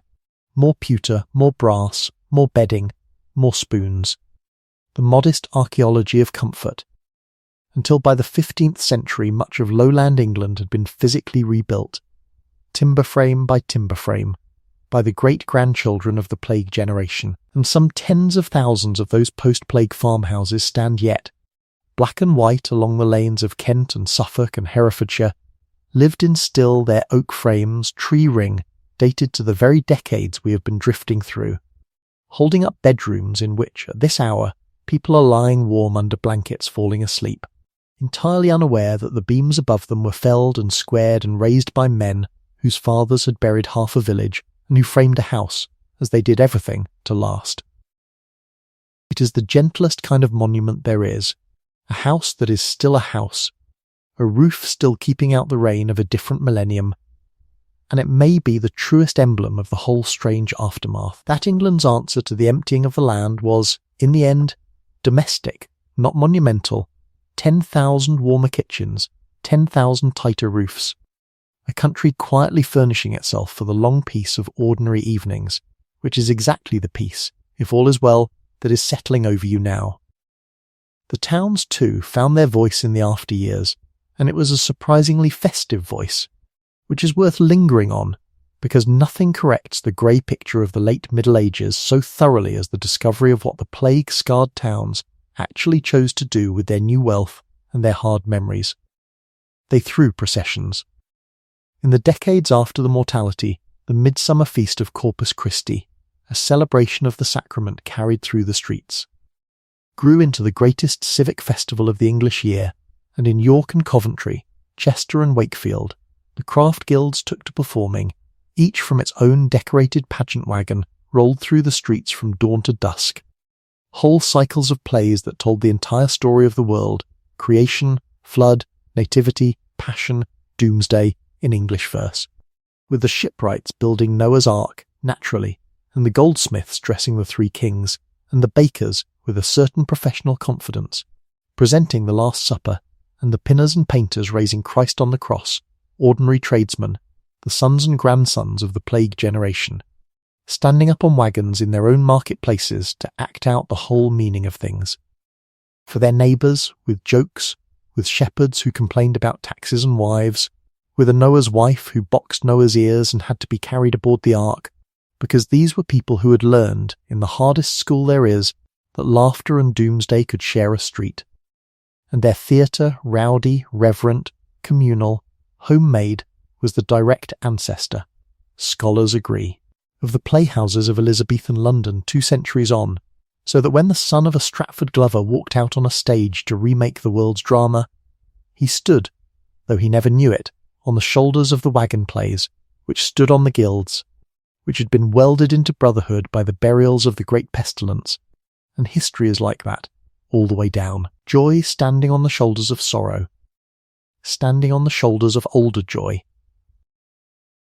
The after years rang with bells, for bell founding boomed with the church building, and with market days fatter than the old world had known, wool and cheese and cattle and pewter changing hands in towns whose burgesses now ate wheat bread and drank strong ale and sent their sons to the new grammar schools, and along the great roads the inns multiplied and grew famous, with their painted signs and their galleried yards, because the changed England was a travelling England, drovers and carriers and pilgrims and wandering masons, journeymen moving between towns as the labour laws fumed helplessly, younger sons off to seek service, all the loosened people of the loosened land. And it was on that road going England, at an inn in Southwark at the sign of the Tabard, that Chaucer chose to open his poem, a spring evening, sundry folk gathered by fortune into fellowship, agreeing to ride together and pass the miles with stories. And if you want to feel in one image the distance the island had travelled from the crowded, bound, walking-pace world we began with, set the two scenes side by side, the villain of 1340 tied to his lord's acres, asking leave to marry off his own daughter, and the miller and the wife of Bath, and the poor parson jogging toward Canterbury 50 years later, cheerfully arguing theology and telling tales, free people on an open road. And remember that the road between those two Englands, the road nobody would ever have chosen, ran through the years we have spent this night together, and that the people who walked it did not know they were walking into a renaissance, they only knew they were putting one day in front of another, which is, in every age, how renaissances are actually made. Yet the pestilence itself was not finished with England, and we must follow this thread too, gently, because it explains so much of what came after. The great wave of 1348 to 50 was only the first. In 1361 it returned, and the chroniclers gave the return a name that still catches at the heart, the Second Pestilence, and some called it the mortality of children, because it fell hardest on the young, on the generation born since the first wave, who carried none of whatever hard-won resistance their elders had paid for. And again in 1369 it came, and again in 1375, and from then on, for more than 300 years, plague was simply a resident of England, a recurring bitter season like a cruel kind of winter, flaring in one town this decade and another the next, so that every generation into the reign of Charles II knew it at first or second hand. The towns learned, slowly, to manage it, with the tools the age could fashion, searchers of the dead, bills of mortality, the shutting up of infected houses, pest houses outside the walls, quarantine at the ports, 40 days at anchor in the old Italian manner. And if you have ever read of the Great Plague of London in 1665, the last and most famous English visitation, with its red crosses on the doors and its watchmen and its weekly printed lists of the dead, you have read of the distant, hardened descendants of the improvisations first made in 1348, and after that last great burning of the fever in the 1660s. For reasons historians still debate in their friendly interminable way, changes in the rats, in the buildings, in the trade routes, in quarantine, the plague left England altogether and never came back, and the long siege, 3 centuries long, was quietly over, and nobody alive quite noticed the ending, which is often the way with endings. But drift back with me now into the 14th century, into the 2 or 3 generations after the first great wave, because it is there, in the emptied and slowly refilling land, that the deepest changes work themselves out, and some of them you can still walk through, and even hear in your own mouth. Walk first through the fields. All over England, in the decades after the pestilence, marginal land that had been ploughed in the hungry crowded years before 1348, the thin sour acres high on the downs and moors that had only ever been worth breaking because there were too many mouths, went quietly back to grass and stayed grass, and the sheep moved in, for wool wanted few hands and paid well, and in this slow green retreat whole villages, already half emptied by the mortality, and bled thereafter by the young walking away to better land and town wages, dwindled and failed, and were finally let go, their last families moving off, their church left to the weather, their house plots and lanes fading under turf. The archaeologists call them deserted medieval villages, and England has more than 2,000 of them, and if you have ever stood at the famous one called Warham Percy, high on the Yorkshire wolds, where the ruined church still stands among the grassed-over humps and hollows of a whole vanished street, you have stood inside the long afterglow of this story. For those scholars are careful to say that desertion had many causes and often came a century or more later, it was the great mortality that broke the old fullness of the land and set the tide of people flowing away from places like these, and never back. Those humps and hollows in the pasture, the faint green geometry of crofts and lanes that shows best in low evening light, are the pestilence's most lasting monument in the English landscape, and it is a strangely peaceful one, sheep grazing over the buried doorsteps, larks over the silent street, the same larks singing the same song that sang over the mist at Bosworth Field and the bay at Melcombe. And now listen,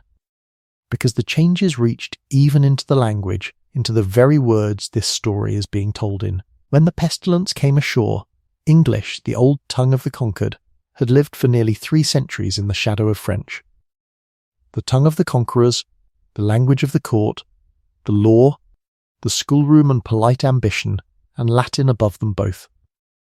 The mortality, falling so heavily on the clergy and the schoolmasters who carried that old order, and lifting so unmistakably the fortunes and confidence of the English-speaking commons, tipped a balance that had been slowly shifting for generations. Within a lifetime of the First Plague, a schoolmaster and translator named John Trevisa could record, with a touch of wonder,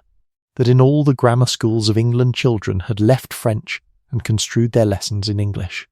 An innovation he traced to the years just after the first mortality, and in 1362 for the first time, Parliament was opened with a speech in English, and the courts were ordered to plead in English, so that men might understand what was said against them, and by the end of the century a customs official in London, named Geoffrey Chaucer, a wine merchant's son who had lived his whole life in the changed world the pestilence made, was writing in English, in the ordinary marvellous English of the streets and the roads, a poem about a band of pilgrims riding to Canterbury and telling stories as they went. and English literature as we know it was up and walking. The Great Mortality did not create the English language, but it cleared the ground the language grew back over. The way a forester's fire clears a wood, and every English sentence since, including this one, drifting past you now in the dark, has a little of that clearing in its ancestry. Faith changed too, in quiet ways. The generation after the pestilence built, and their buildings tell us what they felt. Chantry chapels by the hundred, where prayers were sung for the named dead. Guilds in every town whose first purpose was to bury their members decently and remember them.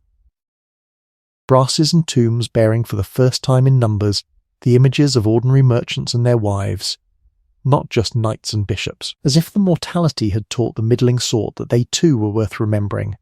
And here and there the sterner monuments, the cadaver tombs showing the great man above in his robes and below as he would be in the grave, with their carved mottos telling the passer-by, "As I am, so shall you be." It is easy to read all this as gloom, but stand in one of those churches today, in the slanting afternoon light, and what actually comes off the stone is something more tender, an enormous, organised, centuries-long act of remembering. A whole civilization refusing to let its dead be anonymous,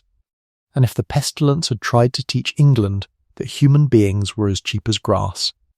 England had answered, with hammer and chisel and chantry rent, that they were not. And minds changed, as well as fields and buildings, in ways subtler than any statute, and worth a few slow minutes of our night, because the generation that survived the Great Mortality, and their children, and theirs, carried certain new habits of thought that would work in the English grain for centuries. The first was a habit of questioning.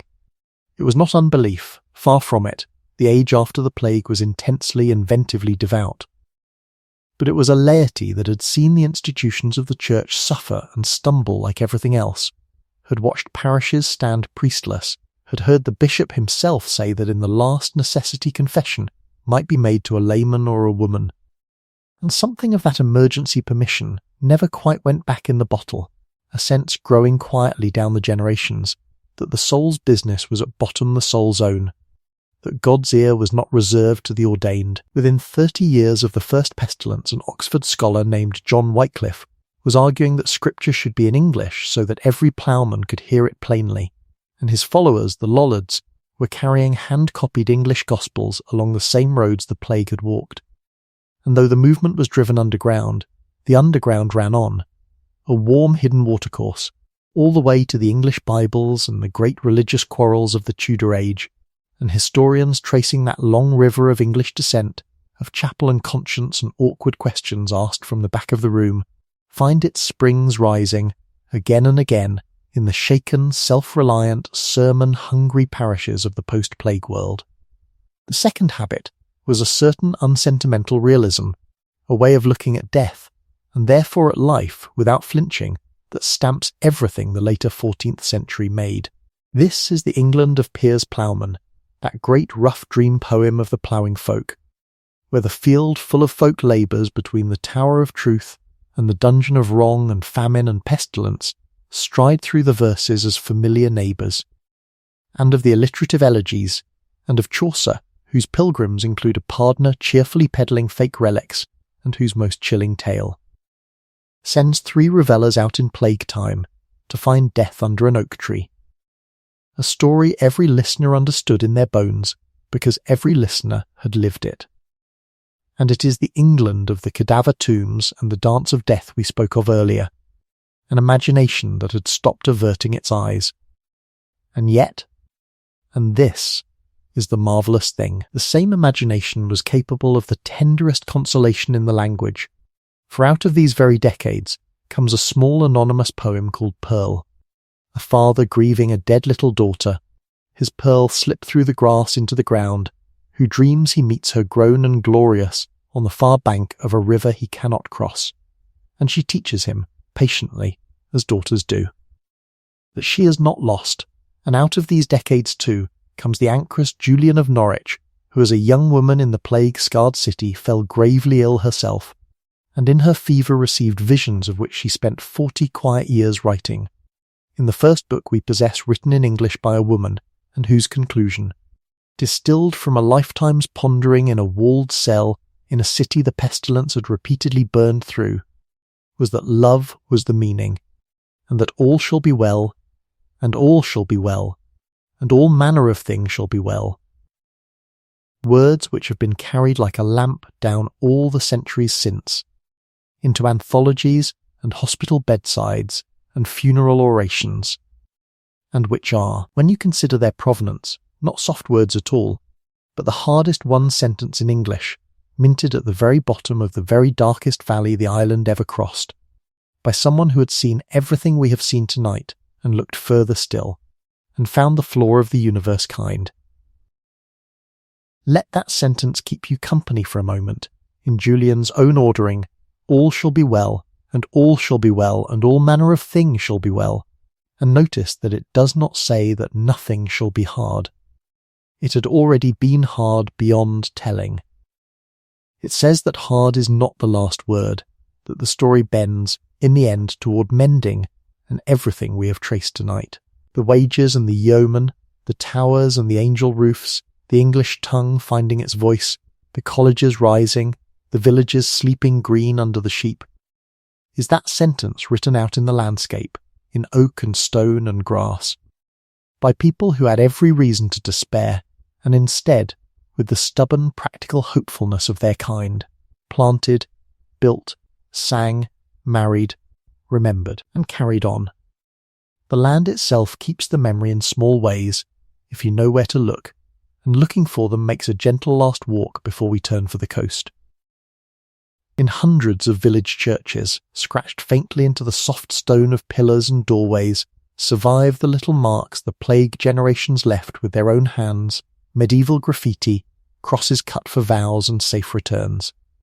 Ships, windmills, names, and here and there, in a few precious places, actual dated lines from the mortality years themselves,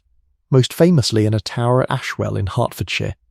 where some unknown hand scratched in Latin a weary line remembering 1349 as a pestilence year of wretchedness and wildness, and a later hand added a note about a great storm. And the wall has carried their words casually, durably, the way a kitchen doorframe carries the pencilled heights of children, for 6.5 centuries, and to stand and read them is to be reached by those people directly, without any historian in between, one ordinary hand writing to another across the gulf. We were here, it was hard, the wall still stands. Folklore kept its own record, less reliably but more tenderly, and every English county has its whispered plague pits under this green or that crossroads. Most of them, the archaeologists patiently find, nothing of the kind, for the true burial grounds were consecrated and orderly as we have seen. But the whispering itself is a kind of memory, the landscape's way of saying that something enormous happened here once, mind how you dig. And a few traditions hold true history at their core, none more moving than the one attached to the later visitations, at the small lead mining village of Eyam in the hills of Derbyshire, where in 1665, 3 centuries after our story, and in the very last great English outbreak, the plague arrived in a box of cloth from London, and the villagers, led by their rector, took a decision that still catches the breath, to quarantine themselves altogether voluntarily, drawing a boundary of stones around their own parish and letting no one out until the sickness had burned itself through. Food left for them at the boundary by neighbouring villages. Coins paid for it in vinegar-filled holes drilled in the stones, and the parish register keeping count as the cost of that decision mounted through the year, most of the village by the end. But the surrounding country spared, and the boundary stones are still up there on the moor's edge, small and grey among the heather, visited now by walkers who stand quietly by them for a while. And they belong in our story tonight, because Eyam was, in a sense, the final examination of everything the first pestilence had begun to teach. That the disease travelled with people and things, that a boundary honestly kept could hold it, that ordinary parishes contained, when it came to it, an entirely extraordinary courage, and the villagers of Eyam, though they stood 300 years after the ship at Melcombe, were the direct heirs of the priests who kept going to bedsides, and the diggers who kept the rows true, the long English relay of quiet duty passing its baton down the plague centuries, until, at last, there was no more plague to pass it through. Even our nursery rhymes are said to remember, for generations of English children have chanted "Ring a ring of roses" while dancing in a circle and falling down, and generations of their elders have explained that the roses were the plague marks and the falling down was the dying, and here the historians, honesty obliging them, gently shake their heads. For the rhyme cannot be traced anywhere near the plague years, and the explanation was invented long after. But I have always thought the wrong explanation carries its own true cargo, which is that the English, telling the story of themselves, found it natural to believe that even their children's games had the great mortality folded somewhere inside them, that the oldest grief in the national memory must surely be hiding in plain sight in a circle of dancing children, all falling safely down on the grass and all getting up again, laughing, which is, if you want it, the whole shape of this night's story in a single game, the falling down and the getting up and the grass. There is one more thread to follow before we turn for home, and it is the thread that leads to us, the long detective story of understanding, because for 500 years after the ship came into Melcombe Bay, nobody on earth knew what the Black Death actually was. The people who lived it explained it as the age could, the wrath of heaven, the corrupted air, the conjunctions of the planets, and each later century revised the guesswork with its own fashionable instruments, and it was not until 1894, during an outbreak in Hong Kong, that a quiet Swiss-French bacteriologist named Alexandre Yersin, working in a bamboo hut with a borrowed microscope, because the grander laboratories were closed to him, isolated at last the bacterium responsible, a small, unassuming organism that today carries his name, Yersinia pestis, and within a few years others had traced the pathway through the rats and the fleas, and the whole ancient mystery, the miasma, the planets, the poisoned air, resolved into a chain of very small, very ordinary facts. A microbe, a flea, a rat, a grain sack, a ship. And in our own century the story took one more turn worthy of any mystery novel, when scientists learned to read the tiny shattered fragments of ancient dinar that survive in the teeth of the long dead, and they went, of all places, to East Smithfield, to the tidy rows of London's plague trenches, whose careful diggers had recorded every skeleton, and from the teeth of those very Londoners of 1349 they recovered, and then reconstructed, letter by letter, the entire genetic text of the medieval killer itself, and found it to be, beyond argument, the same Yersinia pestis, the ancestor, in fact, of most of the plague strains that linger in wild rodent burrows around the world to this day, and later teams. Reading graves along the old Silk Roads traced the family tree back to Central Asia, to the mountain crossroads by the Great Blue Lake, exactly where the gravestones of 1338 had pointed all along. So the dead of East Smithfield, laid down so carefully facing east, did in the end deliver their testimony, 6.5 centuries late, and the patient men who kept the rows true in the worst spring London ever knew turned out to have been, without knowing it, the careful archivists of the answer. There is a deep quietness in that, I think, the way the truth waited in the ground, unhurried, until the living had built instruments fine enough to hear it. And now, at last, let us go back to Melcombe, not the Melcombe of 1348, but the one that is there tonight, folded into the seaside town of Weymouth on the Dorset coast. The wide sheltered bay still curves like a cupped hand, and the tide still comes in across the sands, slow and patient, the way it has come in every day of every year since, through every century this story has crossed. There is a small plaque near the old harbour now, set up by the townspeople, recording quietly that near this spot the Black Death is believed to have first entered England, and holiday-makers walk past it in the summer with ice creams and deck chairs, and children dig in the sand where the fishermen once dried their nets, and the gulls drift and cry over it all exactly as they did on that morning when the small dark ship came gliding in. And this, if you think about it slowly, is not forgetfulness. It is the very thing every soul in this story was praying for. That the world would go on, that the harvest would come in again, that children would play by the water and fear nothing, The prayer was answered. It simply took longer than any of them had to give. And England itself is the answer. The England that came after, which is the England that leads to now. The half-emptied island refilled over 2 slow centuries, and the people who refilled it were different. Freer on their land, better paid for their hands, spelling out their laws and their poems and their quarrels in English, burying and remembering their dead by name, sailing further and further out along the sea roads that had once carried the pestilence in, until the same joined-up world that had brought the calamity brought back, in time, all the wealth and knowledge and connection out of which the modern island grew. The great mortality was not a door closing on the Middle Ages so much as a door blowing open, and through it, in the long drought of the following centuries, came the yeoman and the wage, the English Bible and the English stage, the crowded questioning towns, the instruments and the microscopes, and at the very end of the corridor, if you follow it all the way down, a lamplit room where someone lies warm under a blanket, listening to this story, which is the story of how their world was made. So let us set it all down now, gently, the way you set down a heavy book at the end of a long chapter.